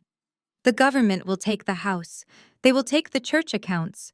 But the family trust, the Washington ancestral land in Georgia, we still have that. Marcus is the sole heir. You cannot touch the land." Viv let out a sharp, genuine laugh that echoed brightly through the heavy atmosphere of the cathedral. She reached into the deep pocket of her emerald dress. The federal agents watched her closely, but made no move to stop her. Viv pulled out a thick, weathered, leather-bound journal. The cover was cracked and peeling with age, secured by a tarnished brass clasp. Beatrice saw the journal and physically stopped breathing. Her eyes bugged out of her head and all the blood rushed from her face. "You see," Viv said, holding the worn leather book high in the air for everyone to see. "When you and Thomas were busy forging the bank documents 20 years ago to steal the cash, you assumed I had already turned over everything from the estate. You assumed you had completely wiped me out." Viv took a slow, deliberate step closer to my handcuffed mother. "You forgot that I was the one holding Big Mama's true, unedited will." Thomas took a panicked, stumbling step toward the altar, his face a terrifying shade of crimson. He raised his hand, pointing a trembling finger at Viv, his booming patriarchal voice cracking into a desperate screech. Thomas took a panicked, stumbling step toward the altar, his face a terrifying shade of crimson. He raised his hand, pointing a trembling finger at Viv, his booming patriarchal voice cracking into a desperate screech. He demanded the federal agents arrest Viv for forgery, claiming the book was a fake, a desperate fabrication created by a jealous outcast who wanted to ruin their flawless reputation. Viv did not even dignify his outburst with a response. She simply stepped around my father as if he were a piece of discarded trash. She walked directly up to the trembling pastor. The elderly man was still gripping his podium, sweat beading on his forehead, as his entire congregation watched the spectacle unfold. Viv slammed the heavy leather-bound journal down right on top of his open Bible. "Read it," Viv commanded, her voice ringing with absolute, unshakable authority. "Read the entry dated October 4th, exactly 3 days before my mother passed away. Read it directly into that microphone so every single person in this sanctuary understands exactly who they have been sitting next to all these years." The pastor looked down at the journal, his hands shaking so badly that the brass clasp rattled against the wood of the podium. He looked at Beatrice, who was violently shaking her head, silently begging him to stop. Then he looked at the federal agents who were watching him with cold, expectant stares, silently daring him to obstruct a federal investigation. With a trembling sigh, the pastor adjusted his reading glasses, leaned into the microphone, and began to read the crisp, undeniable handwriting of the woman who had founded the Washington family legacy. "I, Martha Washington, being of entirely sound mind and absolutely no patience for the greed infecting my bloodline, write this as my final and binding testament." The pastor read, his voice echoing loudly through the cathedral speakers. "For years I have watched my daughter Beatrice and her husband Thomas operate like financial parasites.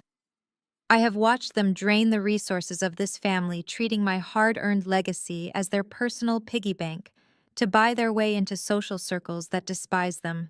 A collective gasp rippled through the pews. Richard Sterling physically recoiled, his face a mask of pure revulsion as he looked at the family he had almost bound his daughter to. Chloe was sobbing into her hands, completely mortified, realizing she had nearly married into a family of absolute frauds. The pastor swallowed hard, wiping sweat from his brow before continuing. "They assume I am blind to their theft because my body is failing, but my mind remains sharper than their hollow ambitions. As I write this, I am confined to my deathbed. My breathing is shallow and my time is short. And yet the only person holding my hand is my granddaughter Naya." My chest tightened as the pastor spoke the words. I remembered that night with agonizing clarity. I remembered the sterile smell of the hospice room, the steady, heartbreaking beep of the heart monitor, and the crushing weight of sitting alone in the dark, while my grandmother slowly slipped away from me. I had held her frail hand for 3 days straight, refusing to leave her side for even a moment. "Beatrice Thomas and my golden grandson Marcus are not here." The pastor read, his voice gaining a sudden righteous strength. "They are currently attending the annual Founders Gala at the Oak Ridge Country Club. They deemed rubbing elbows with wealthy strangers more important than sitting with the woman who gave them everything.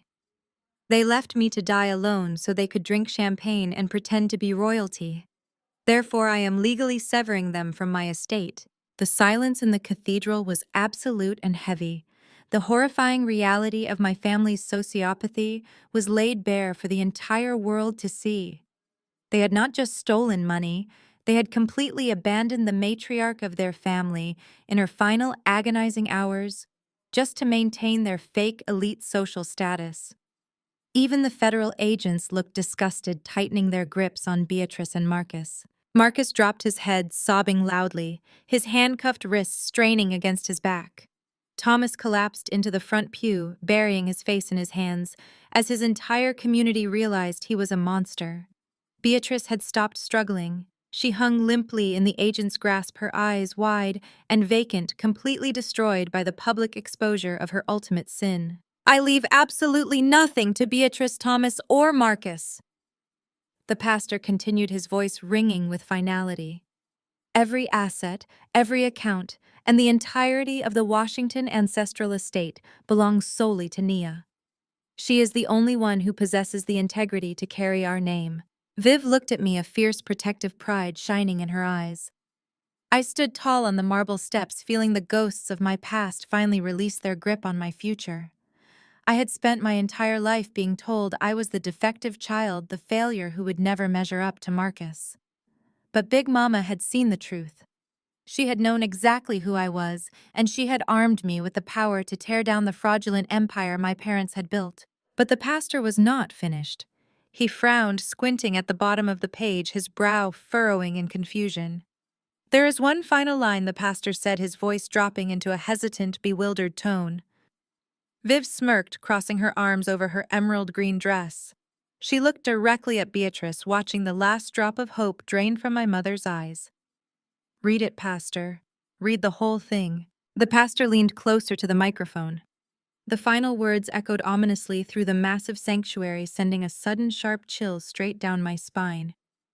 "To Nia, I leave the house," the pastor read slowly, deliberately, articulating every single syllable. "And the true legacy, hidden behind the false walls of the basement." The echo of the pastor's words faded into a heavy, suffocating silence. Richard Sterling moved. The billionaire venture capitalist possessed the predatory instincts of a great white shark, and the pastor had just spilled fresh blood into the water. The words "true legacy" and "hidden" triggered an immediate visceral reaction in the patriarch of the Sterling Empire. He did not care about the emotional destruction of the Washington family. He only cared about his bottom line. Sterling stepped out of the front pew, his expensive leather shoes cracking sharply against the marble floor. He physically blocked the center aisle, holding up a hand, adorned with a custom platinum watch, to halt the federal agents who were currently dragging Marcus toward the exit. "Wait just a damn minute," Sterling barked, his voice carrying the absolute, unquestionable authority of a man accustomed to buying governments. "Nobody is leaving this cathedral until we clarify the ownership of those assets." The lead federal agent stopped, his hand tightening on Marcus's shoulder. He looked at the billionaire with a mixture of annoyance and professional caution. "This is an active federal arrest, Mr. Sterling. Move aside." "I will do no such thing," Sterling fired back, standing his ground. "That sniveling coward you have in handcuffs just defaulted on $15 million in bridge loans that were financed directly by my holding company. And the collateral he used to secure that specific line of credit was the deed to the Washington family estate." Sterling pointed a rigid finger at the pastor, who was still clutching Big Mama's true will. "If there is a hidden vault inside that property," Sterling declared, his eyes flashing with raw, unfiltered greed, "then it belongs to me. I hold the primary lien on the house. That means whatever true legacy is buried behind those basement walls is legally the property of Sterling Enterprises. I am seizing those assets to cover the fraud your groom just committed against my family." Marcus jolted at the sound of Sterling's voice. The sheer terror of federal prison had completely stripped away his arrogant facade, leaving only a desperate, groveling shell of a man. Hearing Sterling lay claim to the hidden wealth, Marcus saw a pathetic, momentary lifeline. He violently twisted his body, fighting against the heavy steel cuffs, digging into his wrists, and threw himself toward his former prospective father-in-law. The federal agent had to physically yank him backward to keep him from collapsing at Sterling's feet. "I will give it to you, Richard!" Marcus screamed, his voice cracking into a hysterical, high-pitched shriek. The entire congregation watched in absolute disgust as the golden boy of the Washington family actively tried to sell out his own grandmother's final secret. "I will sign it all over to you right now," Marcus sobbed, sweat and tears ruining the collar of his custom tuxedo. "Whatever is in that basement, whatever Big Mama hid down there, you can have every single penny of it. Just post my bail. Please, Richard. Use the hidden money to cover the loans and post my bail. Tell these agents you are dropping the charges. I will give you everything in the basement." Beatrice, still kneeling on the floor in her own handcuffs, let out a wretched, horrified wail. She realized in real time that her precious favored son was entirely willing to trade the last remaining shred of their family wealth just to save his own skin. Thomas stared at Marcus with a blank, shattered expression, finally seeing the monster he had spent decades creating and enabling. I watched this spectacular display of cowardice from the altar. The absolute predictability of their greed was almost poetic. They were fighting over scraps of a ghost story, ready to tear each other apart for a treasure they had not even seen. I broke the heavy, tense silence of the cathedral with a laugh. It was not a warm sound. It was a cold, echoing laugh that sliced cleanly through Marcus's pathetic sobbing and Richard Sterling's aggressive posturing. Every head in the sanctuary snapped toward me. I slowly walked down the marble steps, my posture perfectly straight, my expression completely unbothered. I looked at the billionaire who thought he owned my family, and then I looked at the brother who had tried to destroy my life. "You cannot give him what is not there, Marcus," I stated, my voice projecting with crystal clear precision. Marcus froze, his mouth hanging open in dumbfounded confusion. Sterling narrowed his eyes, his corporate instincts suddenly warning him that a massive trap had just been sprung. "I emptied the basement vault 6 months ago," I revealed, watching the color drain entirely from Marcus's face. The collective gasp from the elite congregation was deafening. Beatrice physically slumped against the wooden leg of the front pew, her mind completely short-circuiting. She and Thomas had lived in that house for decades. They had scoured every inch of the property looking for Big Mama's hidden cash reserves, and they had slept directly above it the entire time, completely oblivious. "You really thought Big Mama would leave her actual wealth sitting around for you to steal?" I asked, staring directly at my mother. "While you and Thomas were busy sipping champagne at the Oak Ridge Country Club gala, while you were abandoning her in a hospice room to die alone, she gave me the blueprints to the estate. She told me exactly which stone panels in the wine cellar to remove." I turned my attention back to Richard Sterling, whose face was rapidly turning purple with rage. "There were no gold bars or fancy jewelry down there, Mr. Sterling," I explained, enjoying the sheer panic radiating from the billionaire. "Big Mama was much smarter than that. She hid original bearer bonds, untraceable vintage lockbox keys, and the original unencumbered deeds to 3 commercial properties in downtown Atlanta. Assets she had quietly legally transferred into a blind trust solely in my name 10 years ago." Sterling clenched his fists, realizing his ironclad collateral was rapidly turning to dust. "And do you know what I did with all that untraceable wealth?" I asked, my gaze shifting to Marcus, who was now shaking uncontrollably. "I did not buy sports cars. I did not buy designer watches.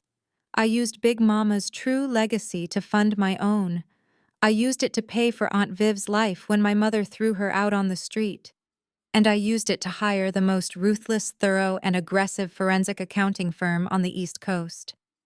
I took a final step toward my handcuffed brother. "Your grandmother's hidden money paid for the exact audit that just put you in federal handcuffs, Marcus. I liquidated the vault to buy your destruction. So no, you cannot offer Mr. Sterling the contents of the basement. The vault is completely empty. And because you used a property that is currently the subject of a federal RICO investigation as collateral, the government is going to seize the house anyway." I smiled at Richard Sterling, whose entire corporate empire was about to take a $15 million loss. "Your collateral is absolutely worthless, Richard. You own nothing, and Marcus has nothing left to sell." The silence that followed my declaration was absolute and suffocating.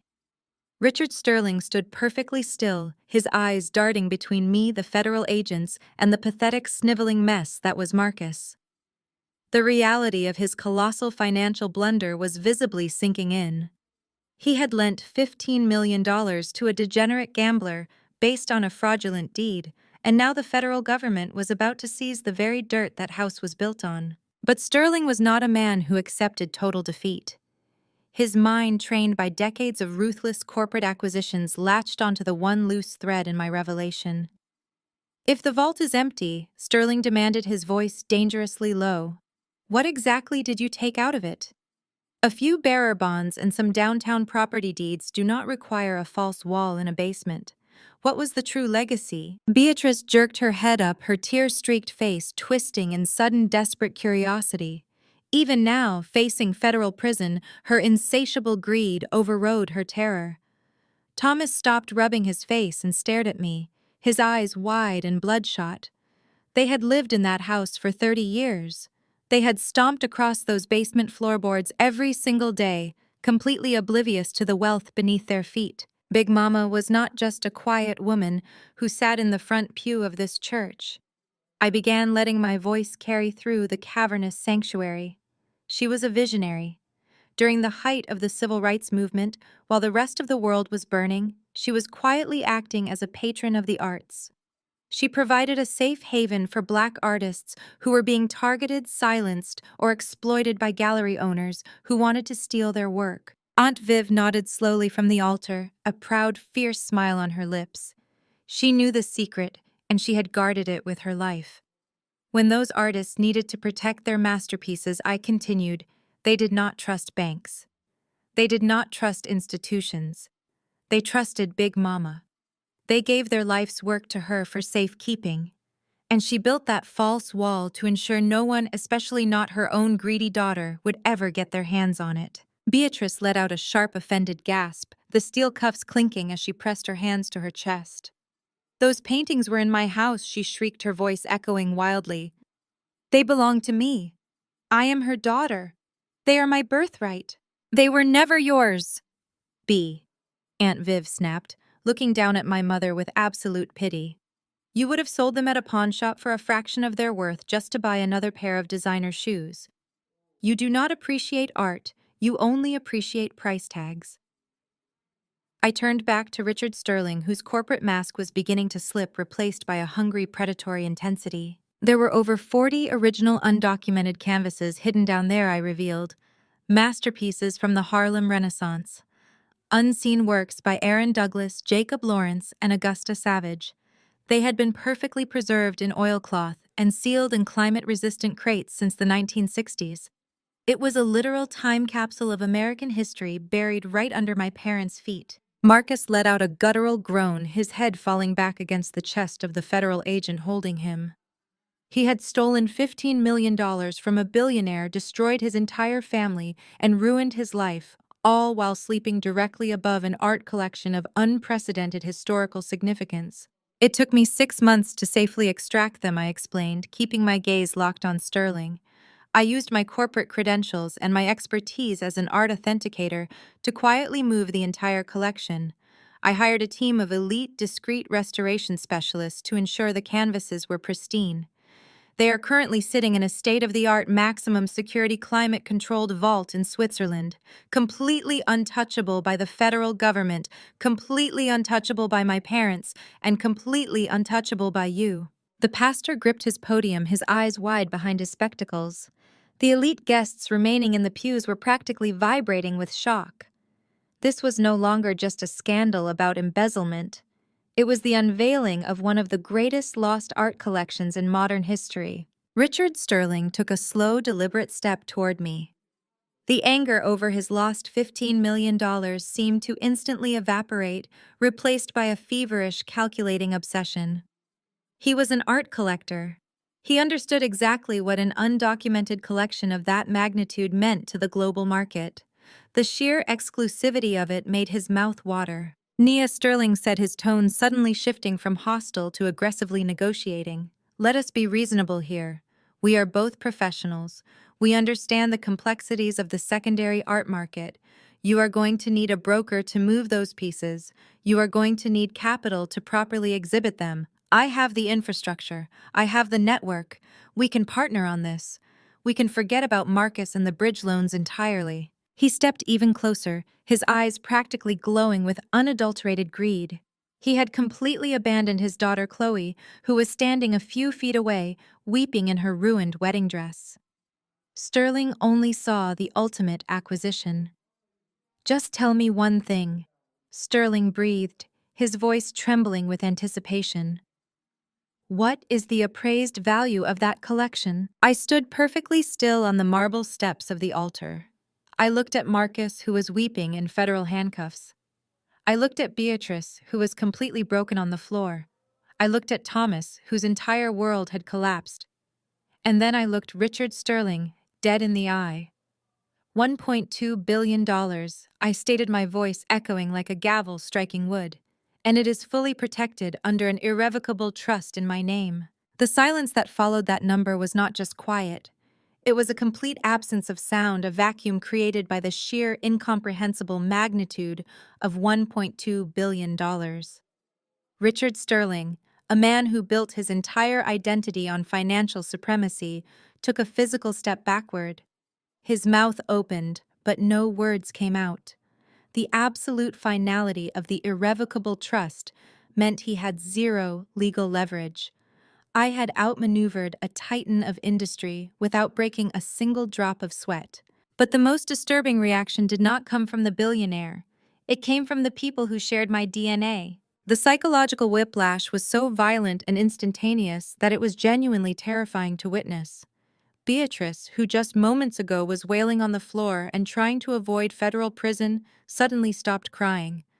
Her tears of terror vanished, replaced instantly by a manic, feverish glow.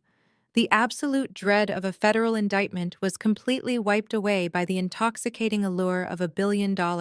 She strained against the federal agents holding her arms, ignoring the metal cuffs biting into her wrists.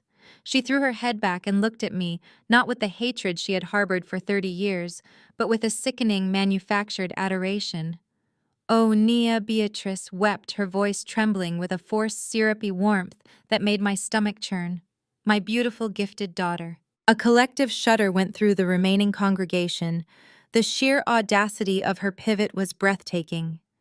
Thomas, taking his wife's cue, immediately straightened his ruined posture. He wiped the sweat from his forehead and looked up at me with a proud, patriarchal smile that was so fake it looked like a mask stitched onto his face. "We knew you had it in you, Nia," Thomas boomed, attempting to summon his old deacon voice as if he were not currently facing total financial ruin. "We always knew you were the smart one, the one with the real vision. You saved the Washington legacy." Marcus, still pinned by the agent, let out a confused, wet gasp. He looked at his parents, completely bewildered that they were instantly abandoning him to grovel at the feet of the sister they had all despised. Beatrice actually tried to lunge forward, fighting the agents to close the distance between us. She wanted to embrace me. She wanted to wrap her handcuffed arms around the daughter she had emotionally tortured for 3 decades. "We knew you were special," Beatrice cried out, projecting her voice for the entire church to hear, desperately trying to rewrite history in real time. "We had to be hard on you, sweetheart. Do you not see it now? We were just testing you to make you strong. We pushed you so you could become this incredible woman. You are our greatest pride, Nia. Please tell these agents to let us go. You have the money to fix all of this." I stared at the woman who gave birth to me. The absolute unadulterated narcissistic delusion required to claim my abuse was actually a calculated parenting strategy was staggering. I physically stepped backward on the marble altar, entirely disgusted by the display. The federal agents looked at my parents with raw revulsion, tightening their grips to prevent Beatrice from moving another inch. "You truly are sick," I stated, my voice echoing coldly across the sanctuary. "You will rewrite any reality, sell any child, and tell any lie just to survive." "But Nia, we are family," Thomas pleaded, stepping toward the aisle before a third agent blocked his path. "You cannot let your own blood go to prison when you have the power to save us. We are the Washingtons." I did not argue with him. I did not scream or lose my composure. Instead, I reached into the pocket of my blazer and pulled out my smartphone. During the months I spent funding Aunt Viv and orchestrating the forensic audit, I had also taken the liberty of thoroughly upgrading the security network in the Washington estate. That included installing highly sensitive, undetectable audio recorders in the spaces where my parents felt the most secure. I tapped the screen of my phone, seamlessly connecting my device to the cathedral's state-of-the-art Bluetooth sound system. "Testing me?" I asked, my voice deadly quiet. "Let us hear how you tested me last Tuesday." I pressed play. A sharp click echoed through the massive speakers, followed immediately by the crisp, undeniable audio of my father's voice. The recording was so clear, it sounded like Thomas was standing directly next to the microphone. It is the only way B. Thomas's recorded voice resonated through the church. "The Sterling loans are coming due, and Marcus has gambled away the bridge funds. If Nia will not willingly sign over her corporate accounts to save her brother, we have to force her hand." The real Thomas froze in the aisle, the fake proud smile instantly melting off his face as the blood drained from his cheeks. Beatrice gasped, her eyes darting frantically toward the speakers mounted high on the stone pillars. Then my mother's voice filled the sanctuary, laced with venom and cold calculation. I already spoke to Dr. Aris. The recorded. Beatrice replied smoothly. He said for $50,000 he will write the psychiatric evaluation himself. He will state that Nia is suffering from severe delusions, bipolar mania, and is a danger to herself. With his medical credentials, the judge will sign the involuntary commitment order the same day. A wave of pure horror washed over the congregation. Chloe Sterling covered her mouth, backing away from the altar, as if the entire Washington family were radioactive. The federal agents exchanged dark, knowing glances, their grips on my parents turning punishingly tight. We lock her in a private facility for a few months, the recorded. Thomas continued, his tone entirely casual as he discussed destroying my freedom.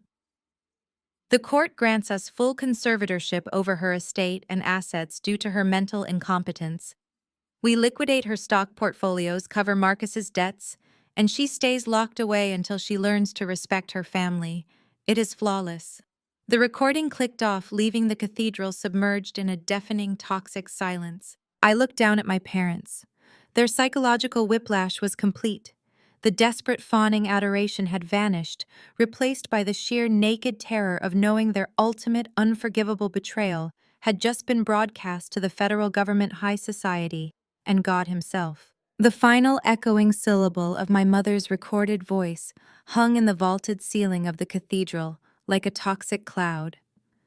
For a long, suffocating moment, the massive sanctuary was completely devoid of sound. The sheer predatory malice of their plot to lock their own daughter in a psychiatric ward for profit was too massive, too profoundly evil for anyone to process instantly. Even the federal agents, men who dealt with high-level corporate fraud and organized crime on a daily basis, seemed momentarily frozen by the chilling casual nature of the betrayal. Then the collective revulsion broke. It started with a low, unified murmur that rapidly escalated into a chaotic symphony of disgusted whispers and scraping wood as hundreds of people stood up simultaneously. The elite society my parents had worshipped, the wealthy socialites they had bankrupted themselves to impress, were standing up in mass and turning their backs. Women in designer hats and men in tailored suits shoved past each other to reach the massive oak doors. They were fleeing, practically running to distance themselves from the radioactive fallout of the Washington family. Beatrice reached a trembling hand out, her manicured fingers grasping at the empty air, as her lifelong friends, the women she played tennis and drank mimosas with, averted their eyes and hurried past her without a single word of comfort. Down at the front of the aisle, Chloe Sterling stood trembling. Her flawless custom-designed wedding gown suddenly looked less like a bridal dress and more like a tragic, ridiculous costume. She stared at the man she had almost pledged her life to. Marcus was still pinned by the federal agent, weeping softly, his perfectly styled hair plastered to his forehead with sweat. But Chloe did not cry. She did not collapse into a puddle of grief or seek comfort from her father. Instead, her face hardened into a mask of pure glacial contempt.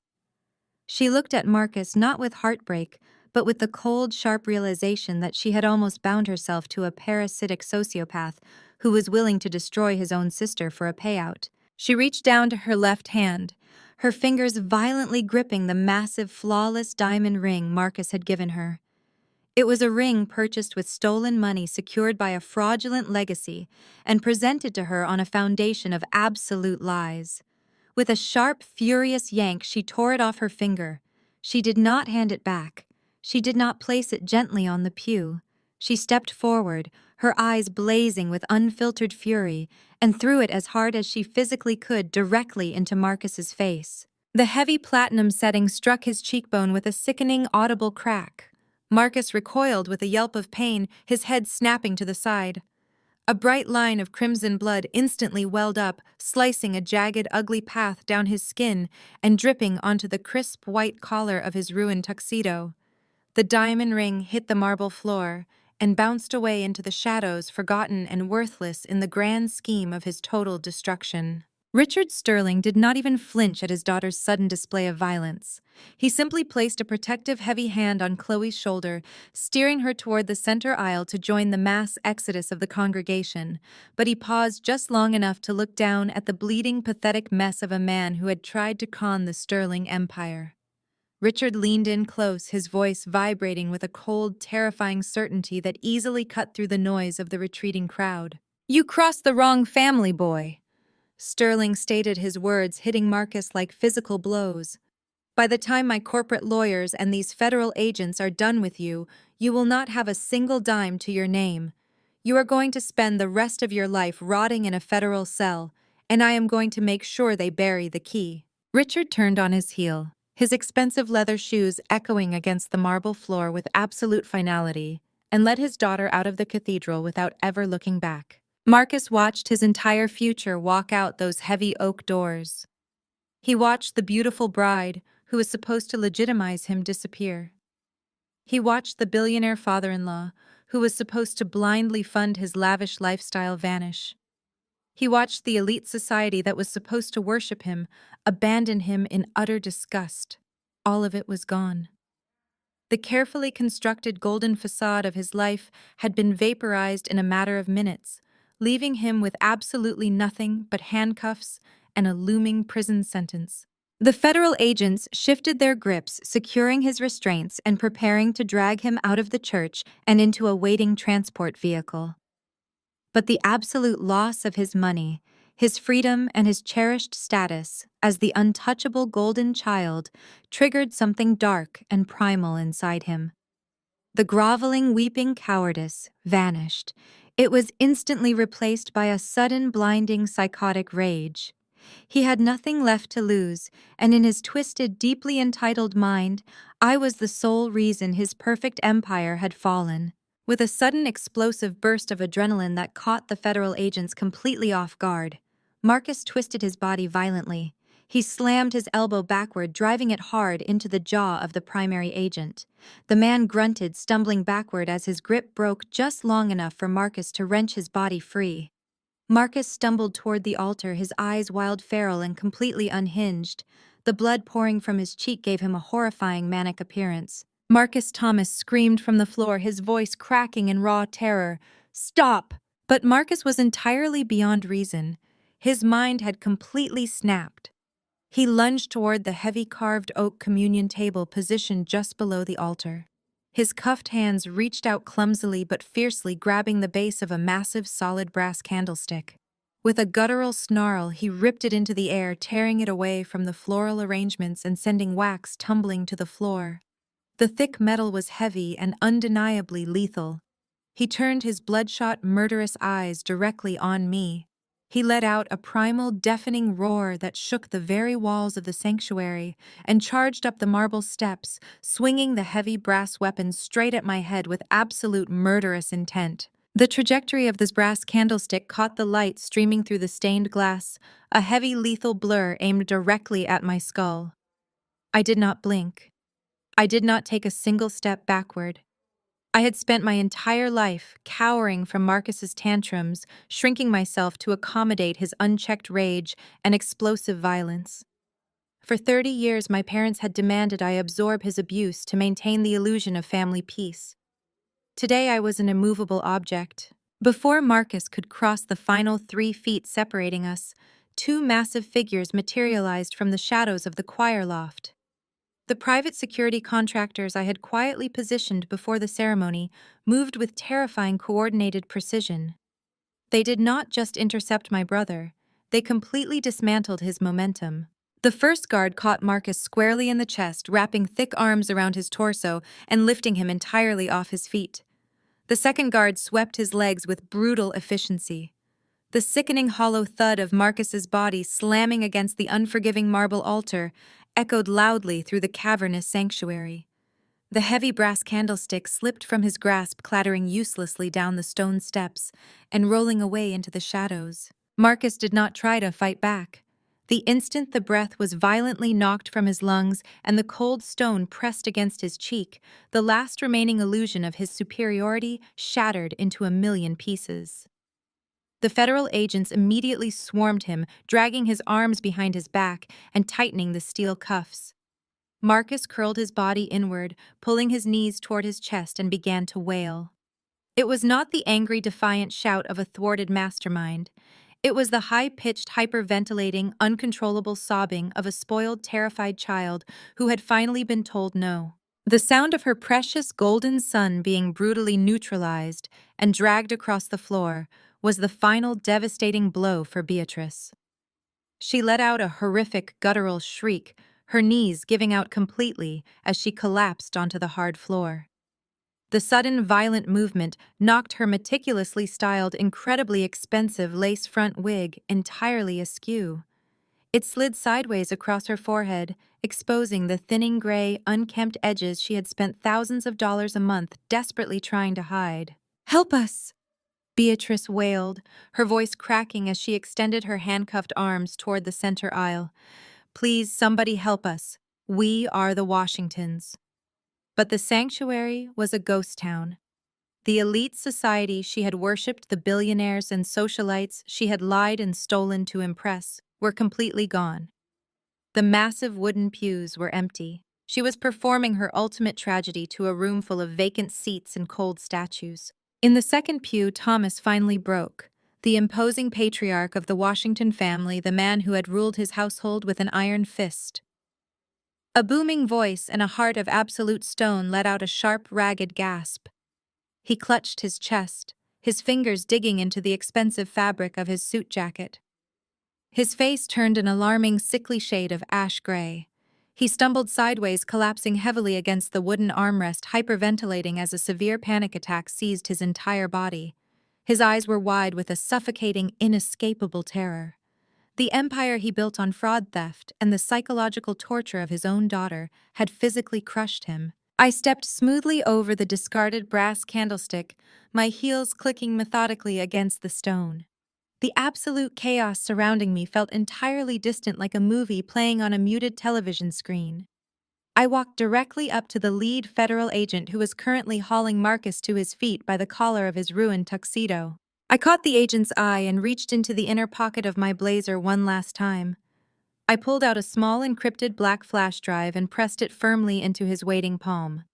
"This contains the offshore account passwords," I stated, my voice ringing with a cold, absolute finality. "It holds the routing numbers, the digital signatures, and the exact paper trail connecting them to every single dollar of the embezzled funds. Make sure they do not get a dime for bail." The federal agent looked down at the flash drive, his expression shifting into a mask of deep professional respect. He closed his fingers tightly around the device and gave me a single definitive nod. "We will take it from here, Ms. Washington." I turned around. I looked down from the altar at the twisted, broken remnants of the people who were supposed to love me. Marcus was being dragged through the side doors by federal agents, screaming my name in a final, pathetic, high-pitched plea. Thomas was gasping for air on the floor of the pew, completely paralyzed by the realization that his life was over. Beatrice was weeping into the cold marble, a disheveled, disgraced fraud, crying out to a society that had already erased her from their memory. I did not feel an ounce of pity. I did not feel a single shred of regret. I simply felt entirely beautifully free. I turned my back on my family forever. I walked down the center aisle, my head held high, my posture perfectly aligned, feeling the ghosts of my past finally release their grip on my soul. The heavy oak doors at the back of the cathedral had been thrown wide open by the fleeing crowd, framing a massive glowing rectangle of brilliant afternoon sunlight. I walked straight out of the shadows and stepped into the light. The warmth of that sunlight was the closing chapter of a 30-year nightmare. What followed over the next 6 months was a masterclass in the absolute, uncompromising delivery of justice. Marcus never saw the inside of a courtroom as a free man. With the offshore accounts immediately frozen by the federal government, he was denied the expensive, high-powered legal defense he screamed for. the golden boy of the Washington Empire was reduced to just another inmate number. He is currently serving a 20-year sentence in a maximum security federal prison for wire fraud, embezzlement, and attempted assault, completely stripped of the prestige he had tried to murder me to protect. Beatrice and Thomas fared no better in the outside world. The Atlanta black elite, a circle they had ruthlessly gatekept and worshipped for decades, exiled them overnight.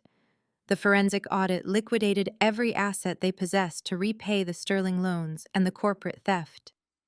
Today, they reside in a cramped, low-income apartment on the outskirts of the city. Beatrice no longer wears custom wigs or hosts lavish galas. Thomas no longer presides over elite boardrooms.